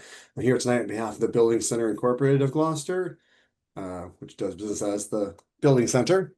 And we are at their main location in Gloucester. This is a site that has no ACECs, no estimated priority rare species, no vernal pools, etc. The resource areas on and around the site are land underwater. That's the water sheet in the harbor. coastal bank, which is the seawall. Land subject to coastal storm flowage, which is the FEMA floodplain below elevation 14, shown in blue here. We are in the DPA, was the designated port area, and we are in the Marine Industrial Zoning District. And by way of background, for those who do not know, this has been used as a commercial industrial warehousing, building supplier facility for over 120 years. Its location on the harbor, it was in part because at the time, things like coal and even oil would come in via barge and land to be distributed up onto the site. So looking to replace some existing uncovered lumber storage racks and one covered lumber area with three new racks that have roofs on them. So you see the numbers 1, 2, and 3 on the screen. Number 1, that is going to be in the location of where the current roofed structure is. And that's going to be 115 foot long, what they call an L rack, because they only hang out one side, so it looks like an L from the profile. Then number 2 in the middle, that is where 2 50-foot T storage racks are going to go. Right now, that's a lumber laydown area. And then 3 down toward the harbor, that's going to be a small 35-foot L, again, just racks heading in one direction. And that's also going to replace existing lumber storage area. So again, here's what the L rack looks like on number 1. This is partially in the buffer zone of coastal bank, wholly within the LSCSF. This is one of the T's. There's 2 of these going in the middle of the lot where the current laydown area is. And this is the other small L that's going down closer to the water where the other piece of current lumber storage is. So the reason we did an RGA and believe we can get a negative determination is that a notice of intent is only required when you're going to undertake work within a resource area that will remove, fill, dredge, or alter the area, or if you're doing activity in a buffer zone that will alter the resource area that the buffer zone belongs to. So we went through the definitions of remove, and that means to take away any type of material, thereby changing an elevation, either temporarily or permanently. We're not doing any of that. There'll be no change in elevation. Fill is basically the opposite of that. Again, we're not filling anything. Dredge means to deepen, widen, or excavate land below the mean high tide line. We're not doing anything below mean high tide. And alter means to change the condition of. So as far as the only resource area we're working in is the LSCSF, currently it is fully developed, it's impervious, and it's used for the exact same purposes it'll be used for. So there'll be no change to the current condition of the LSCSF. And from a buffer zone perspective, nothing we're doing up here is going to impact the coastal bank that we're in a buffer zone to. So by my read of this, we have not triggered any of the things that would require a notice of intent. And so I believe you can make a negative determination. The last thing I'll share with you before I end this, just to make sure everyone is properly oriented. Give me 1 second, please. I want to make sure we have like a present day look. Okay, so again, number 1, that 115-foot long one is going to go where this current roof structure is. Hopefully you can all see that, yeah. And then number 2, again, which would be those 2 50-foot T's. Again, these are just racks bolted into concrete pads, poured on grade with roofs to keep the stuff dry. 2 is going to go right here where this current supply and lumber laydown area is. And then 3 is going to go down here. The little 35-footer is going to go exactly where this current rack and supply storage is happening. So again, I do not believe we are triggering any of the required tripwires that would need an NOI filed. I'd hope for a negative determination. If you have any questions, I'm happy to answer them. Thank you. Thank you. We'll open it up to public comments. Any members of the public who have any questions or comments on this project, please raise your hand. We have no hands up on the Zoom and none here in person. Commissioner roll call comments. Member Cook. I would just like to make sure that we have some type of boom in the water, especially while we're doing the deconstruction of 3. To prevent any debris from falling in. Sergeant. No comment. Member Terry.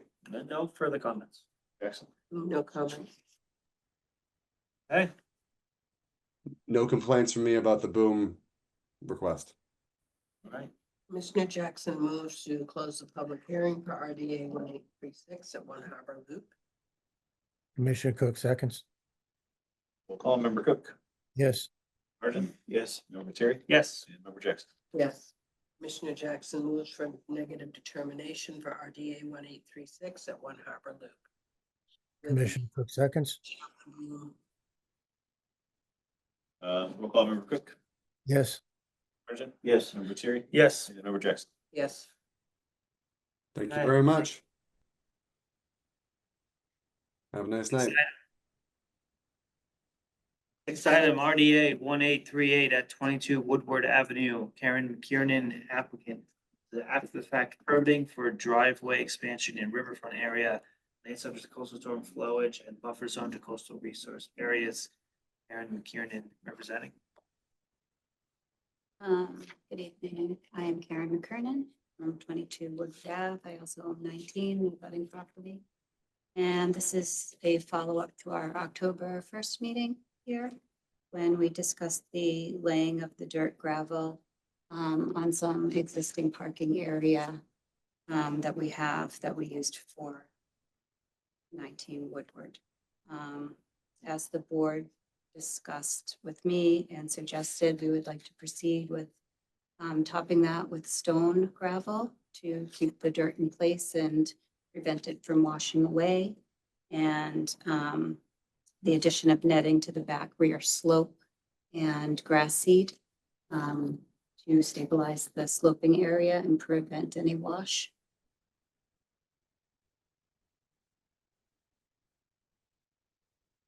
Okay, Yeah, thank that's you. it. All right. Do Thank you have you. any questions or suggestions or? We'll see. We're gonna open up to public comment now. Members of the public who have any questions or comments on this project, please raise your hand. We have no hands up on the Zoom and none here in person. Commissioner roll call comments now. Cook, No comments. Sergeant. Thank you for submitting the after the fact. Yes. Terry. I think Chuck pointed this out, but the previous approval RDA that you received and you showed us last week required planting of new saplings. When you remove dead trees. Did you do any of that work? We didn't take the roots out of any of the trees. He said if you removed any of the root systems, Okay. but we did not. We only, we kept all the roots. Okay, So that was if, he said if you remove any of the root systems, which we did not, if you remove the roots to put new saplings. correct? Member Jackson. No additional comments. I guess you can just clarify the timing on when some of this would happen. We're gonna do it right away, within the next week or two. Commissioner Jackson moves to close the public hearing for RDA 1838 at 22. Commissioner Cook seconds. Oh, Member Cook. Yes. Yes. Member Terry. Yes. Member Jackson. Yes. Commissioner Jackson moves for negative determination for RDA 1838 at 22 Woodward Ave. Commissioner Cook seconds. Oh, Member Cook. Yes. Sergeant. Yes. Member Terry. Yes. And Member Jackson. Yes. Okay, thank you very much. Okay, next item is NOI 028, no DEP number yet. So let me check. At 9 Barberry Heights Road, Seth Goldstein is the applicant for a septic system in buffer zone to pond and bordering vegetated wetland. Seth Goldstein representing. No DEP. Hello, all. My name is Seth Goldstein, 9 Barberry Heights Road. Chuck, I don't know if is it helpful to have any of the images up, but Let me just pull it up here. basically, I'm proposing to decommission a cesspool and divert the wastewater flow to a new underground septic tank and pump chamber combo. The effluent from the tank will then be pumped to an existing monolithic septic tank and discharged to an existing leach field. And there's, I'm trying to, I'm under the impression it's trying to keep things brief is helpful, but I can go into as much detail as you like. Right now, we have the plan detail up, which shows the house, which is a one-story dwelling. Can I go up there and show you a point? Because it's hard for me to explain otherwise. So basically, right here is where the cesspool is, and the pipe comes out of the house for to supply it. And we are going to connect to that pipe, go to this tank, which will be a 2-compartment tank. The second compartment will have a pump in it. It will pump the waste to the existing tank. Will attach to the waste line here and go to this existing tank, which will then go out to the existing septic field, which passes Title V.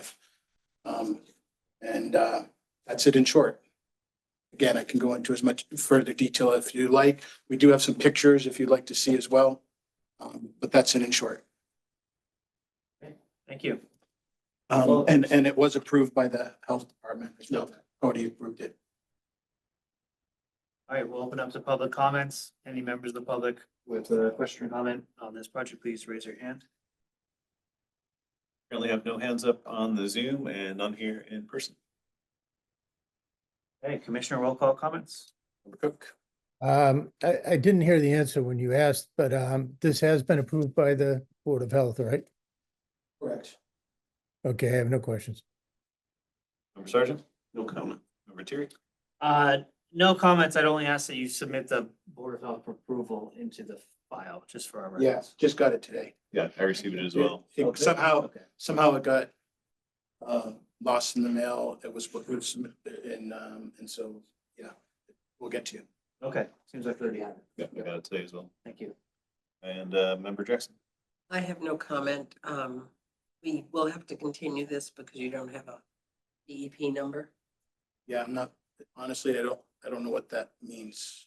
They usually assign where it has your NOI 028, then there's nothing after it. Okay. And they have to assign that and can't vote on it until they do assign that. Oh, really? I was not aware. So what would that mean? They've received it, like it's already showing up in their portal and it doesn't have any notes on it. Sometimes they'll say that they're waiting for the feed, stuff like that.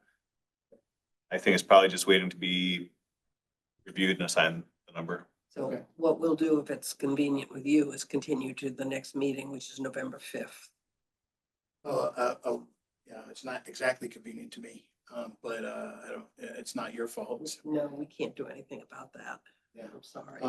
Can I, right? You can call DEP. Yeah, I wish I was aware of that and I would have waited until I had the number to present to you. Or I would have got on them to get the number. It's frustrating, no question. Okay, so we'll continue to NOI 028 unassigned DEP number at 9 Barbary Heights Road to the Conservation Commission meeting on November 5th, 2025. Commissioner Cook seconds. Member Cook? Yes. Yes. Member Terry? Yes. And Member Jackson? Yes. Thank you, and we'll see you in the next meeting. And in the next meeting, can I ask, basically just present the number and then move forward, or should I? We will have the number at that point and we'll say probably something to the effect of, we were only waiting for the DEP number and we'll take a vote unless something else comes up in the meantime. Which I don't see happening, but. Okay, fair enough. Thank you all. You have an option to join on Zoom too, if you want to come back in person. Okay, I'm not usually that great with some of the techie stuff, so that's why. Thanks for your help with that, but thank you. It would be pleasant to see you again. It would be. Yeah, all right. So I'll see you, what was that? November 5th. Okay, 3 weeks. all right, thank you. Next item is amendment for 0283058 at 40 Eastern Point Boulevard. Richard and Donna Tadler applicants. This is an amendment to NOI 0283058 to tie into sewer, gas, and electric in buffer zones bordering vegetated wetland and coastal resource areas. John Judd, Gateway Consultants Incorporated, representing. Thank you, Mr. Chairman, members of the commission. For the record, John Judd, engineer with Gateway Consultants. Chuck, I can bring up the previously approved plan and the requested plan if you'd like. Promote me to, okay, so I'm already here.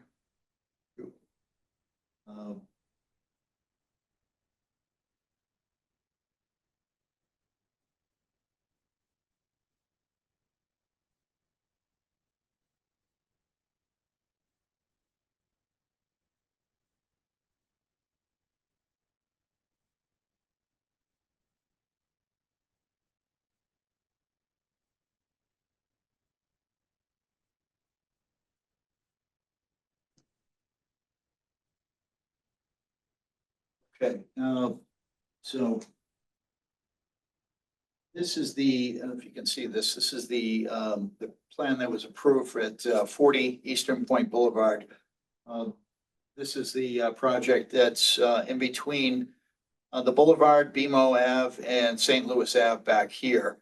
This is the removal and replacement reconstruction of a single-family dwelling. You may recall the landscape architect proposed an open swale through here with all sorts of native plantings. It's a really unique project with a proposed small pool patio here and a significant reduction in a tennis court area here. So this was all approved. To work in the buffer zone is associated with this wetland here, which is at the corner of St. Louis Ave and BMO. And the buffer zone associated with that is here. Across the street, we have the coastal bank, and the buffer zone associated with that is here. What we're back here in front of you to request is to allow for connection to the existing subsurface gas line here. There's also a sewer line here. They'd like to connect to the municipal sewer, and they'd like to also in that same trench bring in subsurface electric in this location here. So what I can do is bring up that plan and hopefully I can do that without hurting myself here.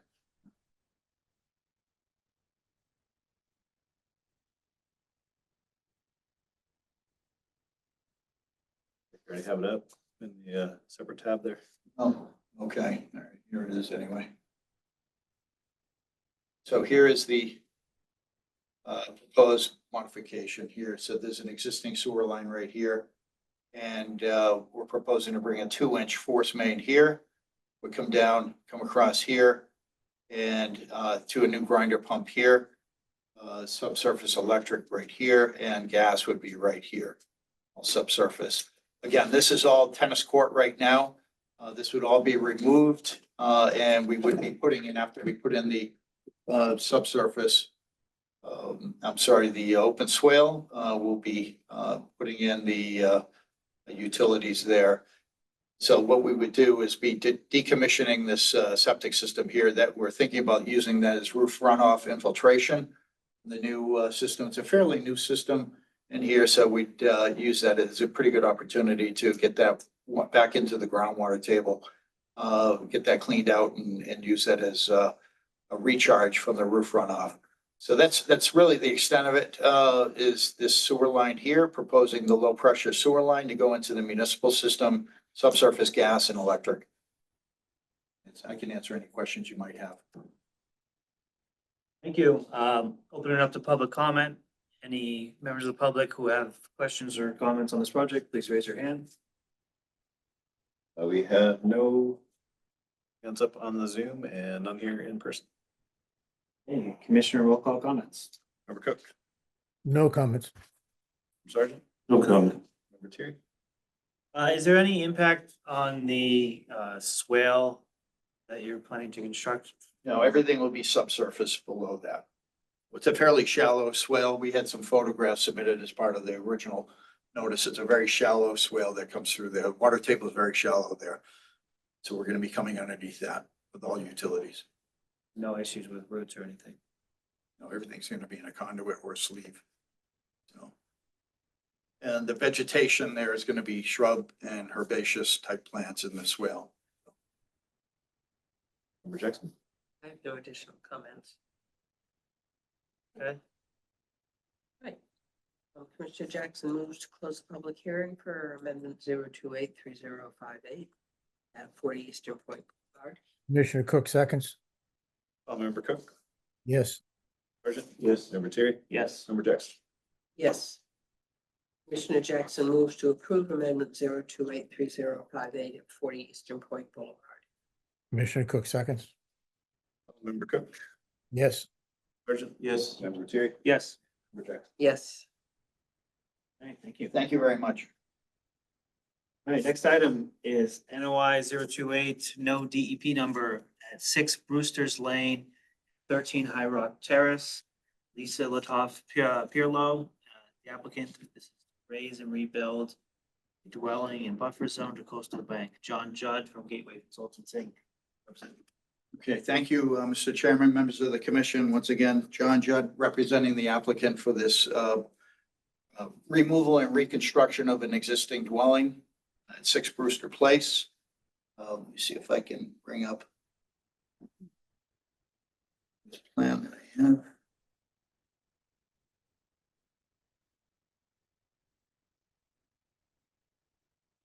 Do you still not have a number for it, John? No, we do have it, Bill. Yes, 3095. Thank you. And that all queued up, teed up, ready to go. Yeah. Me and lean on you, Chuck, for this one. Site plan, if that's all right.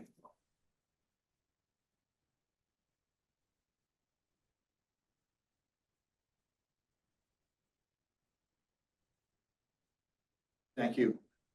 So you can see Brewster Lane on the bottom, High Rock Terrace on the right. The associated resource areas are of the coastal bank across High Rock Terrace. And you can see the dark dash line going through the first third of the building on the right wing. The existing structure is on the left where you see the hatch lines. This actually comprises of 2 lots, both of which the homeowner owns. And the proposed building is shown in the dark lines. It's long rectangular. You have a wing on the left and the wing on the right.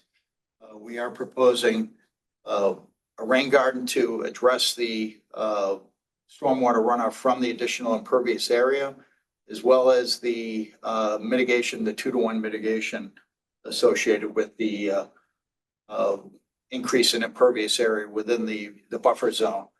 So it's a fairly straightforward project in terms of removing the existing. We do show a dumpster and erosion control along the right-hand side within the buffer zone. And that's really the extent of it. Can answer any questions that the commissioners or the public may have at this time. Thank you. We'll turn to public comments. Any members of the public with questions or comments on this project, please raise your hand. I have a couple hands raised here on the Zoom. The first is Susan's iPad. Representing, this is John Lucci representing 4A, 6, 9, and 9A High Rock Terrace.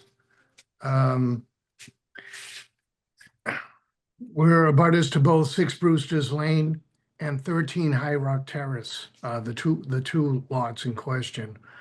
We're concerned with the rain water runoff, which travels down Brewster Lane through the sledge-filled lot of 6 Brewster's Lane and 13 High Rock Terrace, onto High Rock Terrace, and then onto our coastal bank of 6 High Rock Terrace across the street.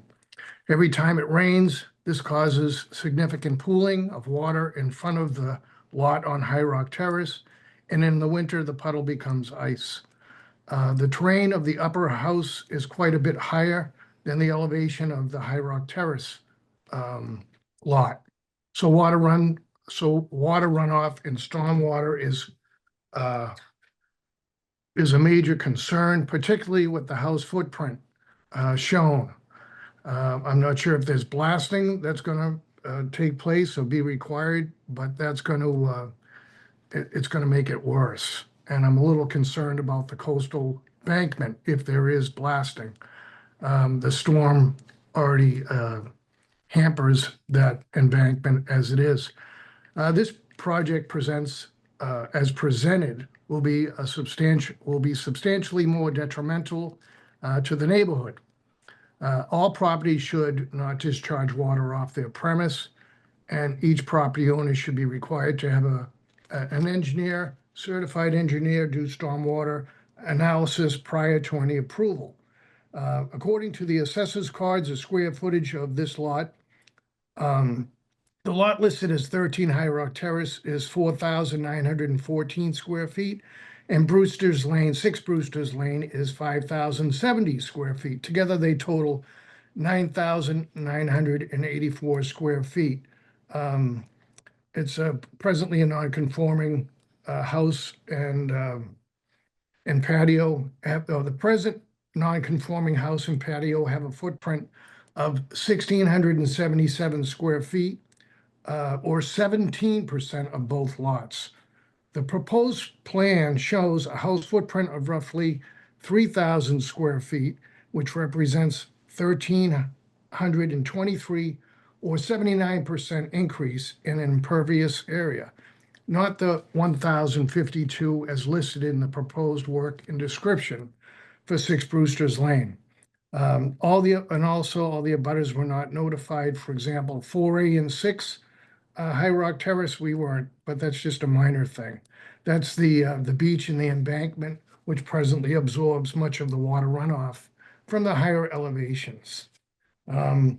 We would like to see peer review by a coastal geologist because of the increase in the impervious area and its effect on the coastal bank. I think it needs to go out for, or we think it needs to go out for an independent review, just to protect the resource area. This lot has many challenges and issues, and we think it will be a detriment to the neighborhood. Thank you. Thank you. We have another hand up, Lisa Bebchik. Yes, hi, thank you, and good evening, everyone. My name is Lisa Bebchik, and I'm actually calling tonight on behalf of my father, Les Bebchik. Last name is spelled Bebchick. He is the owner of 15 High Rock Terrace. He unfortunately was not able to make it this evening, but wanted me to call and express to the commission that he joins in Mr. Lucci's letter that he sent to the commission before this evening, and in all the points that Mr. Lucci just made, including the lot that is on the High Rock Terrace side is one big boulder, and it's unclear whether blasting will be required and how that will impact the area. And so I'm just stating that for the record because my father wasn't able to attend tonight. Thank you. Are there any other comments? No other hands up on Zoom and none here in person. Commissioner roll call comments. Member Cook. On the drawing, John, there's the house that's it's kind of like the property wraps around.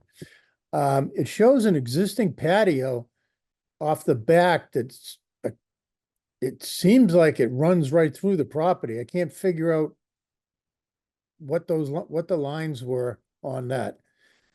So I just needed that clarified. And as far as the building itself, are you planning on putting this up on pilings or some type of foundation? Member Sargent? Yeah, I'd like the applicant to talk about claim that not all abutters were notified, and all the watering must be adequately treated or being discharged, and there should be a 2-year monitoring of mortality and mitigation planting. Member Lettieri? Yeah, one question is that whether the coastal bank provides sediment. I think that's gonna affect the local performance standard for a new building within 100 feet of the bank. Like to see continuing condition prohibiting further alteration within the native planting areas, except as may be required to maintain those areas. And another continuing condition to maintain the stormwater functions of the rain garden. Just make a comment on stormwater. It seems to me that with the roof garden, the roof drains piped to the rain garden and the additional mitigation plantings in the downslope part of the property should probably intercept most stormwater from getting onto the road. So that seems like to me that'll be alleviating the problem of stormwater pooling on High Rock Terrace. Member Jackson? I have no additional comments. I just echo the, trying to make sure that the functionality is there, that rain garden. I was kind of curious with all that ledge, you're buying that area where the rain garden is going to go. I know that area is a lot of sand right there, but I was wondering if you had done any exploratory pits or anything to make sure that is adequate to deal with all that stormwater. Sure, yeah, so as you can see from the photos, that's the only area where there's not exposed ledge, and it drops down fairly readily there. That's something that we can provide. As you know, any building permit in Gloucester requires a stamped approval, a plan approved by the city engineer for drainage. So we can certainly do that. As far as the abutters being notified, I have all the slips.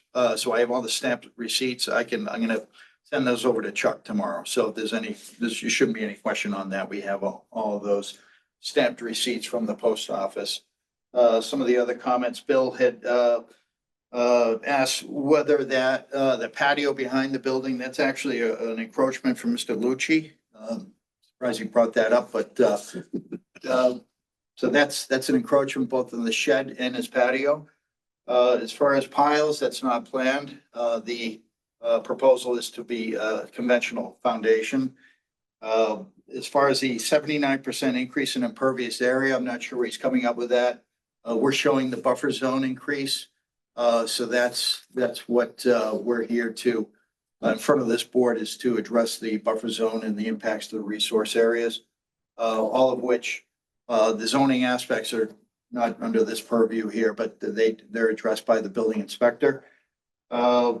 As far as the drainage concerns, again, revegetating or providing vegetation where there's currently exposed rock would require the import of at least 6 to 12 inches of planting loam with salt drought tolerant plants, and that's what's proposed to increase the uptake of runoff. So right now you have a good portion of that lower lot, if you will, is exposed rock, and that would be replanted with significant amount of native vegetation. In addition to the rain garden infiltration, but we are open to continuing the hearing to allow for that soil data to be provided. We can go out and do a test pit there. And any other items that the commission may like to see. Do you anticipate blasting in the jurisdictional area? I don't want to rule out blasting. If there's there's ways to mitigate that with close hole drilling, and that will minimize the extent of an impact. And if there's something that's needed from a driller, we can certainly provide that. We've done that in the past where we have closer holes where there's more of a confined space and more contained, so it doesn't fracture the whole section. But you do intend to remove the ledge. Yes. I think we have another hand up. There's Mr. Lucci again.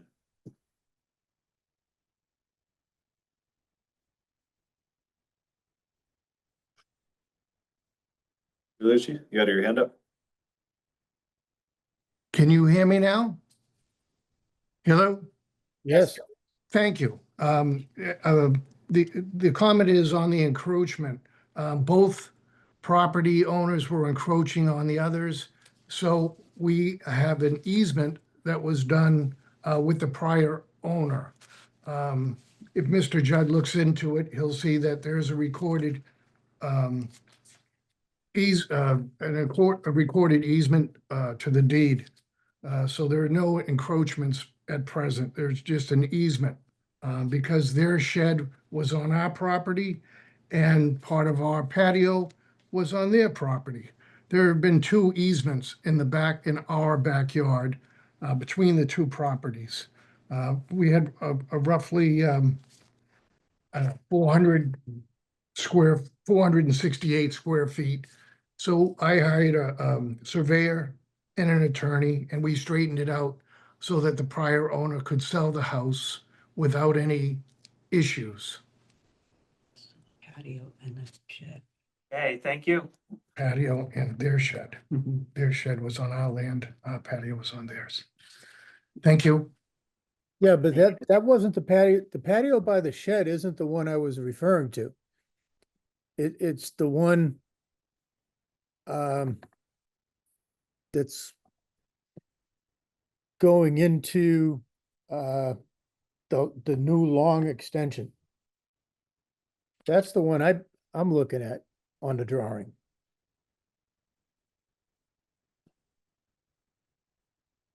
Not the brick patio down by the shed. The drawing shows another patio coming off the back of the house. And it almost looks like it's some type of an easement that goes, you know, down to Brewster's almost, because the lines seem to continue down there. And that's the part that I'm questioning. If I could, Bill, I think you're talking about an existing patio that's gonna be removed. That, seat to your left, just below that bound, BND, you'll see that existing concrete patio. That's, yeah, is that what you're talking about, Bill, right there with Bill's? Nope, go up to Mr. Lucci's house. Right there, that one. Well, that's on his property. Yeah, but why do the lines continue all the way down? That's what I'm, Well, like Mr. Lucci pointed out, there was encroachments on both sides and that was, worked out. I think Apparently. I think you're looking at the elevation contours, Bill. How about this line here? okay, maybe that's what it is. It just, because it said existing patio, I was trying to figure out what it was. Where does that patio end? That's all the shaded area here. It goes right up, yeah, it's shaded, it goes right into that wall, right there, yeah. So that's a retaining wall. But where does it end on this direction? Right, there's a line, see, it says 85.23, that line Okay, right there is okay. that, yeah, Okay. just on the other side of the lot line. Okay, you want to continue? Yes, please. Okay, Commissioner Jackson moves to continue NOI 0283095 at 6 Brewster's Lane and 13 High Rock Terrace to the Conservation Commission meeting on November 5th. Is that what you want? Yes, please. 2025. Commissioner Cook seconds. Oh, Member Cook, Yes. Sergeant? Yes. Member Terry? Yes. And Member Jackson? Yes. Thank you. You. Okay, next item is NOI 0283094 at 11 Apple Street. Francesca Giagaloni, applicant. This is new home construction in buffer zone to bordering vegetated wetland and bank. Dan Ottenheimer from Mill River Consulting. Item 9th tonight is Dan Ottenheimer. Good evening, commissioners. I'm going to present the plan just because it's colorized, but of course, please do show it on the screen as well. It's crudely colorized with a highlighter, but I think it might give some Won't context. help the style. Dance style. It's as high tech as I get. So we have a parcel that is looking to be built by Francesca Giacoloni and her husband Tony. This is currently basically all grass. You've probably seen some of the pictures in Chuck's folder and in our application, there's an existing driveway here, an existing shed. So that's what the site consists of. There is a pond back here. We've had the BVW flagged, and there is a bank associated with that as well. So that's what we have for resource area. The proposal is to build a house. We're trying to obviously minimize impacts here. So one of the things we're looking to do is reuse the existing driveway. We're going to keep the shed as well. The driveway continues past the shed. We're proposing to remove all that asphalt as well. We're going to have a drip edge on the roofs here and a pervious parking area in the back. Obviously, the construction zone will be surrounded by erosion control to keep any potential sediment from migrating. We also have a proposed material stockpile area and a proposed dumpster storage area, a dumpster area for any debris. So there's no work in the buffer, in the resource area here. This is all buffer zone to two resource areas, one bank, one BVW. The standards for work in the buffer zone to a bank is to not destabilize the bank. And the standards for work in buffer zone to a BVW is to not to do work that might impact the BVW. I think we're certainly far enough away and have construction controls in place. Plus, it's a vegetated and flat lot. All of those together indicate that we comply with the standards in the Wetlands Protection Act. The other pieces, this commission likes to see native plant species at twice the rooftop area. So we are providing that throughout the site. So that's going to be a substantial enhancement. Basically, every area that's near the water or the wetlands is going to be planted with native species. What we have. Okay, thank you. We'll open up to public comments. Any members of the public with questions or comments on this project, please raise your hand. We currently have no hands up on Zoom, and there are none here in person. Okay, Commissioner, roll call comments. Member Cook, No comments. Sergeant. Yeah, there should be a restoration planting plan for where the driveway is proposed to be removed beyond where you have the native species planting area. Like a more detailed mitigation planting plan other than the generic list that was submitted. Generic list included salt tolerant plants, which I don't think is applicable in this area. Wondering if there might be some invasive vegetation next to the pond that also could be removed.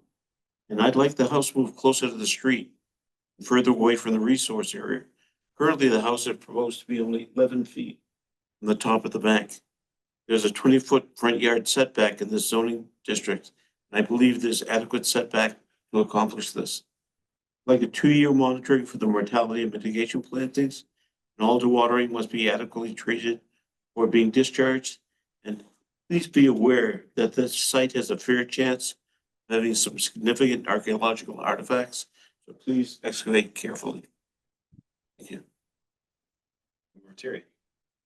Yeah, I think you haven't put native plantings between the bank and the resource area, but I'm wondering, is that area currently vegetated? So this is the bank itself. It's a steep drop off, and we are not proposing to alter that at all because we felt like that would potentially cause some destabilization.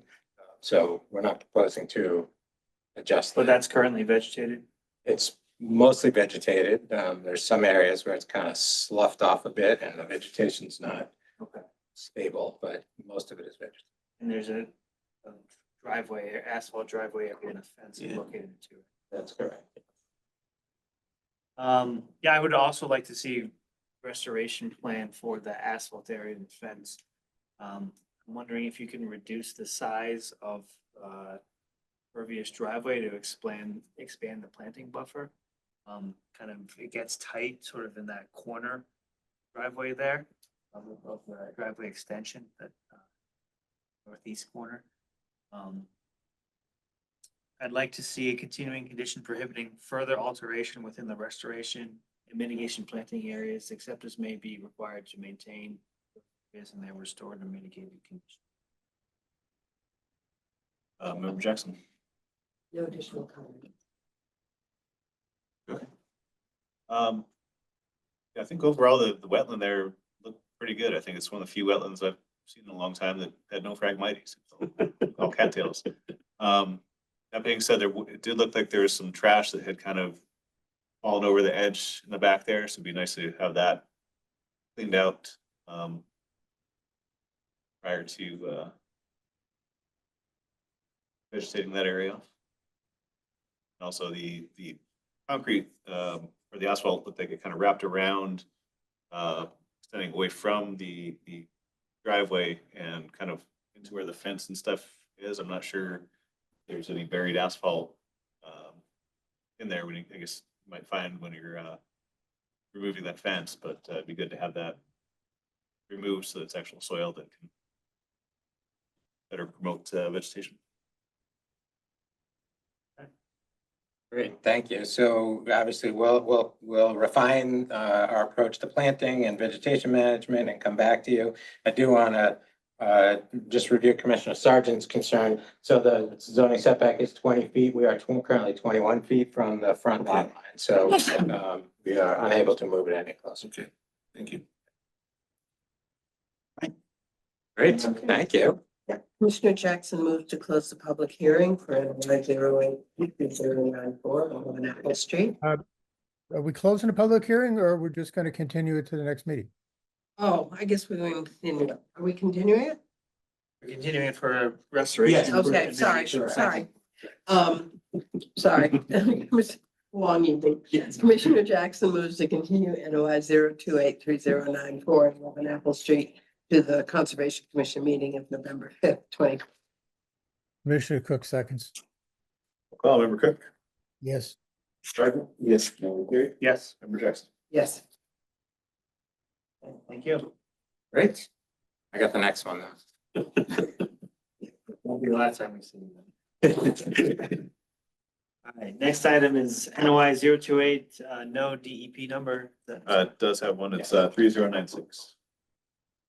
NOI 0283096 at 3 Drumhack Road. John Brook is the applicant. Addition, a garage, patio expansion in land subject to coastal storm flowage and buffer zone, bordering vegetated wetland. Dan Ottenheimer.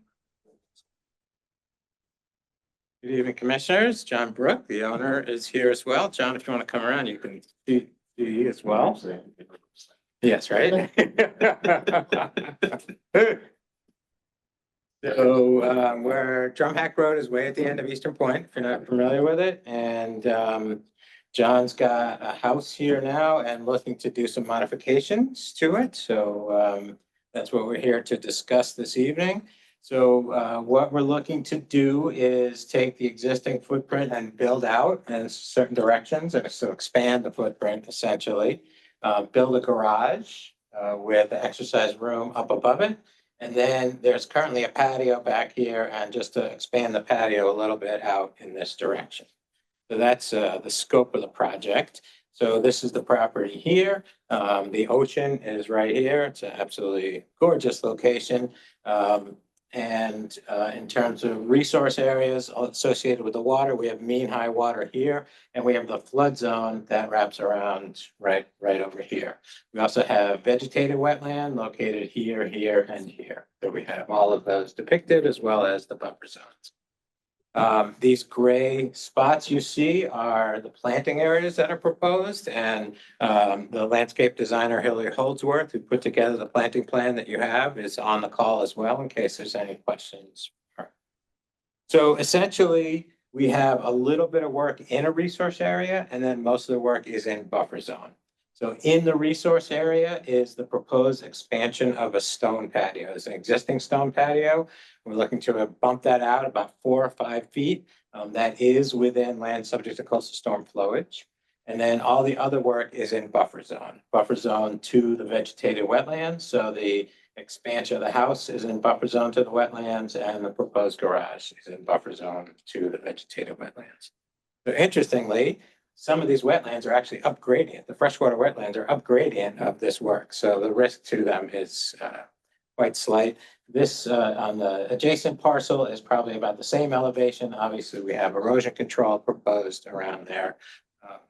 So that being said, we believe in our presentation, our material we've submitted, we've demonstrated how we meet the performance standards in the Wetlands Protection Act. And obviously answer any questions that you have, but we'd like your consideration of issuance of an order of condition. You. Open it up to public comments. Any members of the public who have questions or comments on this item, please raise your hand. We have no hands up on the Zoom and none here in person. Roll call comments. Member Cook. Doesn't appear to be any, but are you taking down any trees at all?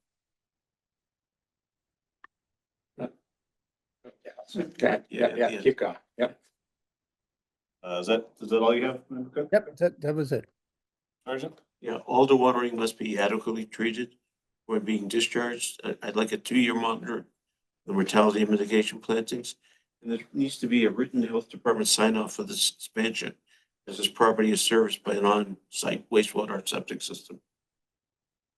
Member Terry? That was my question, is whether there's a sewer connection or a septic system. Is there going to be a sewer connection?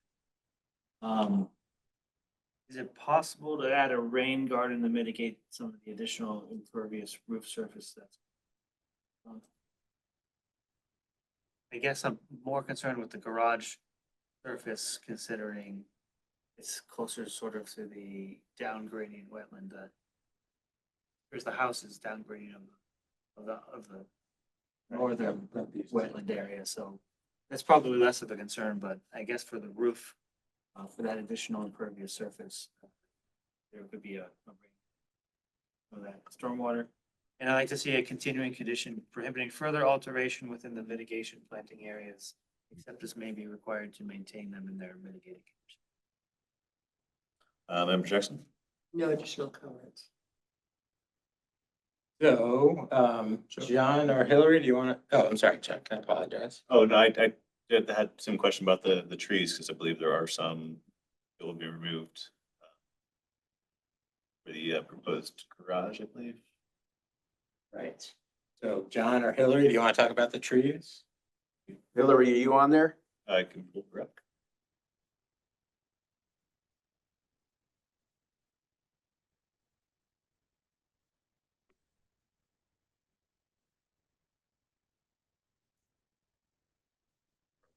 Plan here, right? All right. It is not. Sorry, Anjo. I'm here. Oh, God. Can you hear me? Yes. Hello. I don't know if you, oh, there we are. Hello, commissioners. Good evening. Oh, thank you. I tell you what, I can share my screen if that's acceptable to you. Yep. And that will clarify some stuff. So can you see that? Okay. Loading. Yeah, it's taking a second. There you go. Okay. So we do have 4 sort of middle-sized oak trees that will have to be removed in this, in this existing scheme. That's it at the moment. There are like a number of native plant areas. Here's one of them. There's one here. There's a downspout drainage in grass swale sort of planned for here, but I don't see any reason why we couldn't turn this area into the kind of plants that can tolerate, anaerobic soils for a short period of time, which is, a drainage swale would accomplish that. So that's an easy fix. We have currently got sort of 9,843 square feet of native plant material planted throughout the whole property in various areas, which is way more than, the 2-to-1 mitigation for the impervious added to the project. What else can I answer as far as questions? So you can see we have a detailed planting. Oh, yeah, this is a detailed planting plan. Here's the plant key. You can see that. Everything's numbered here. I think you have a copy of this already. That is correct. That's correct. Yep, yep. So I'll preemptively ask what the commissioner is going to ask Hillary. So if we're taking 4 trees down, are we planting at least 8 trees as part of our?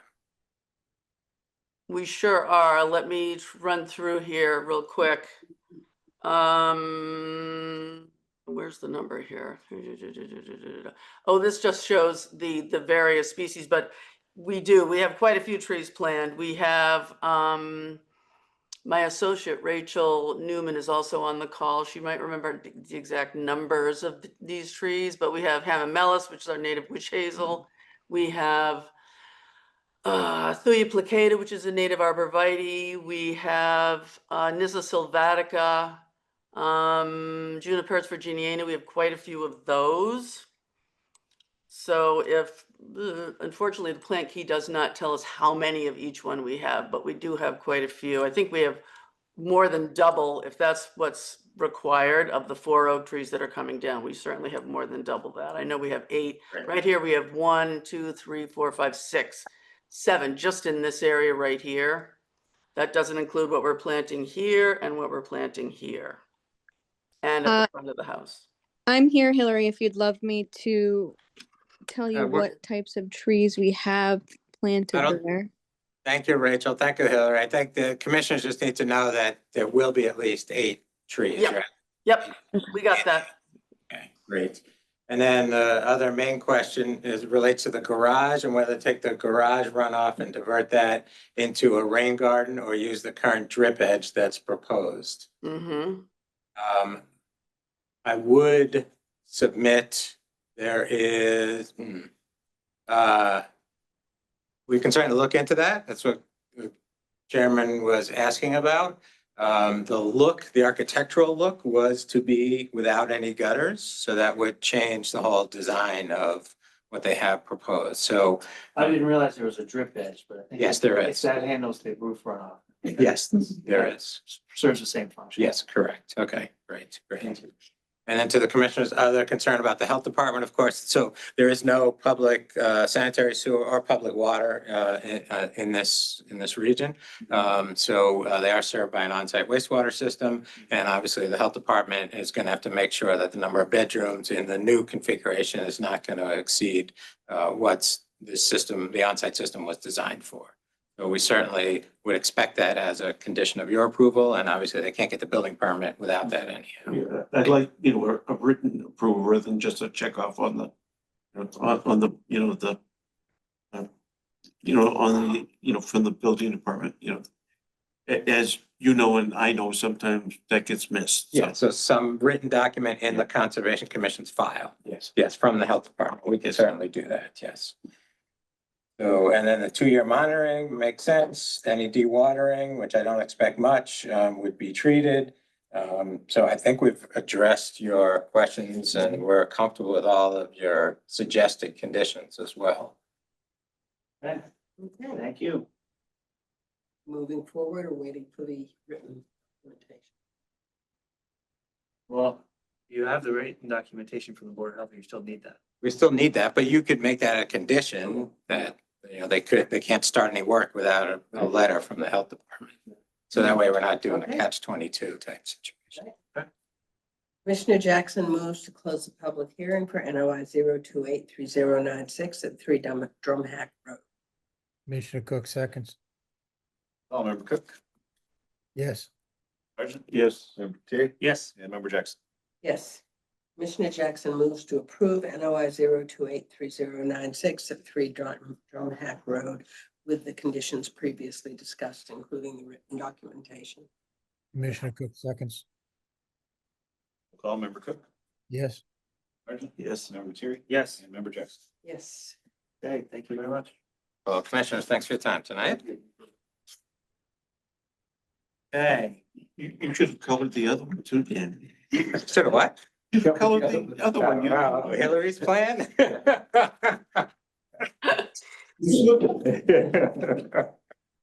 Thank you, commissioners.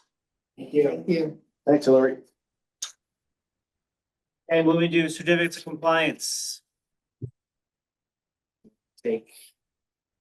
So, first one. 31 Massasoit. Yeah, so 35 Massasoit still have not received the as-built plan. That did months ago. Okay. Do deny it based on the incomplete plan? If we deny it, we'll just leave them. They would just have to come back. Yeah. Said anything about their timing? If they had the as-built. But they were going to submit it.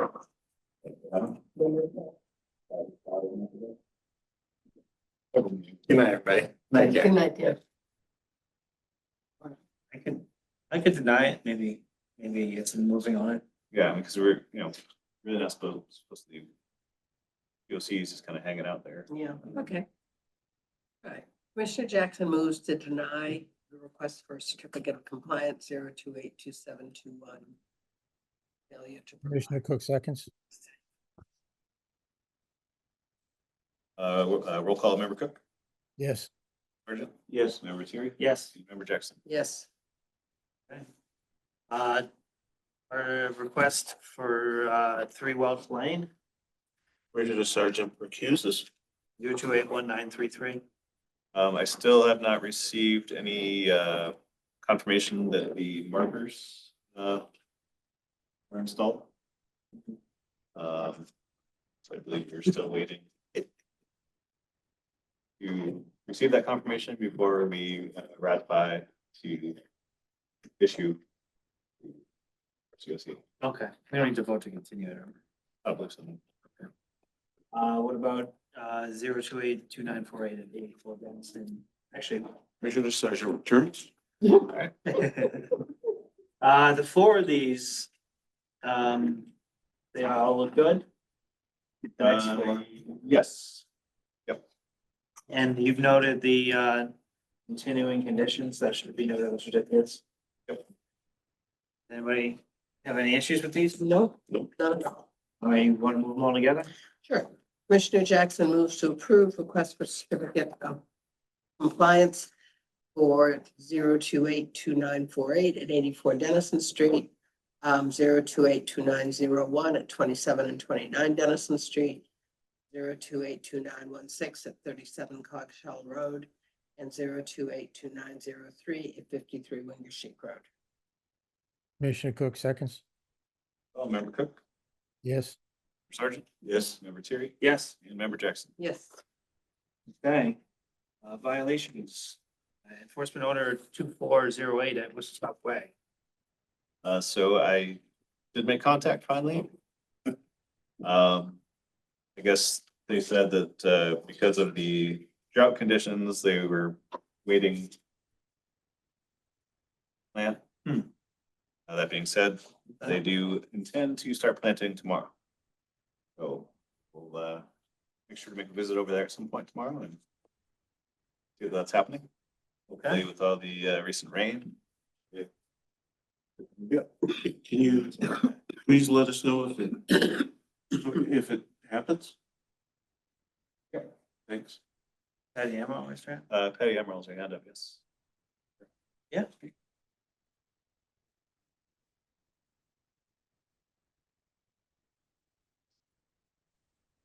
Hi, Patty. Hello, how are you? Well, I'm glad to hear that something's going to be happening. I have a question about, Katie had said that the fence shouldn't have went up before they did the planting.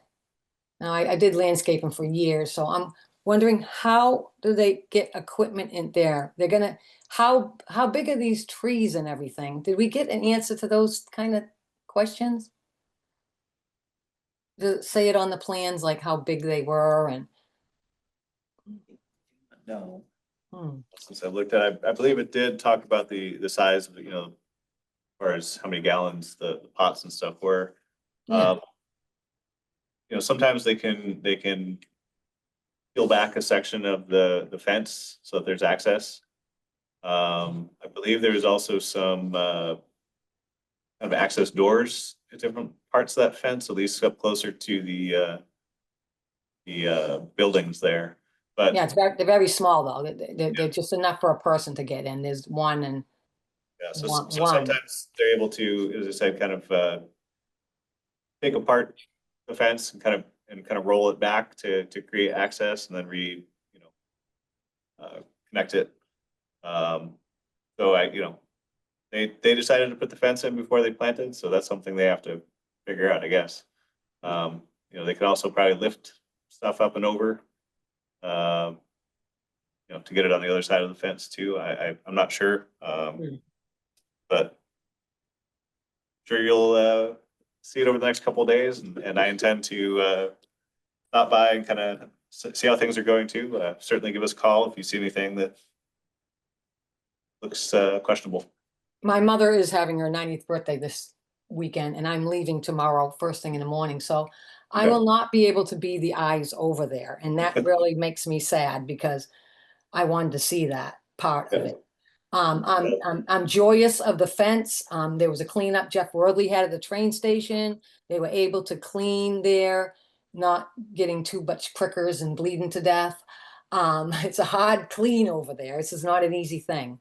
I'm still concerned about the corner where the copper shop is, because I feel like it's still encroached upon, but who am I? I don't know. So I'm grateful that the trailer was gone after over 10 years. I mean, I'm just very happy about some things that I've been watching for 26 years or so since I've been here. We also have a DNA meeting, Downtown Neighborhood Association meeting on Saturday with the candidates. And I will not be able to be there sadly again, but I have a voice there. And they will be bringing up the Emerald Forest, I'm sure, to talk about that.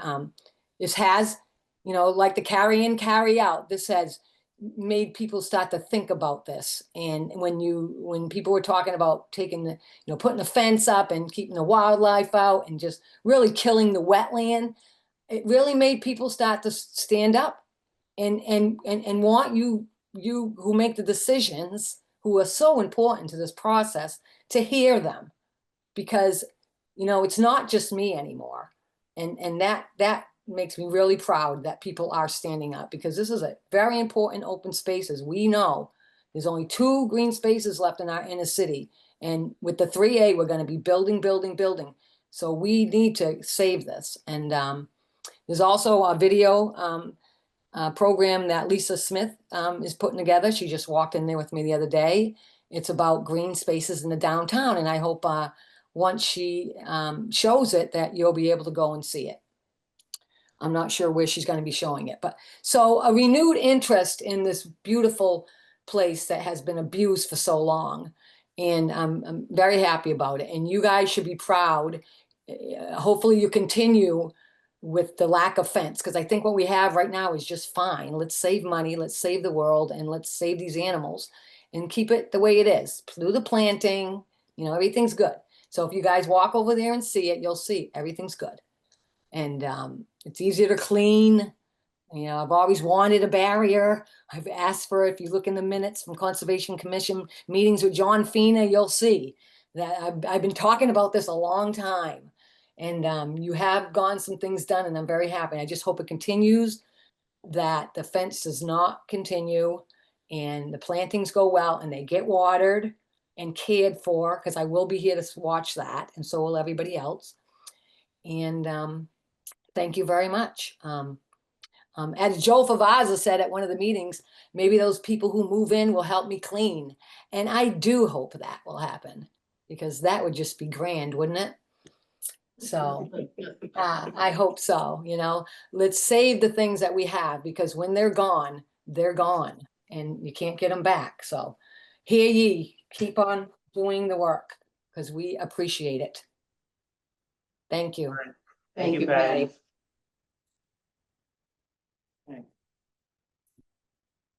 Anybody wanna? I'll move to adjourn. Commissioner makes a motion to adjourn. Whatever. Roll call. Member Cook, Yes. Sergeant, Yes. Member Terry. Yes. And Member Jackson. Yes. Okay. Everyone. Hi, Bill. Okay, have a good night, everyone. Hi, John Boy.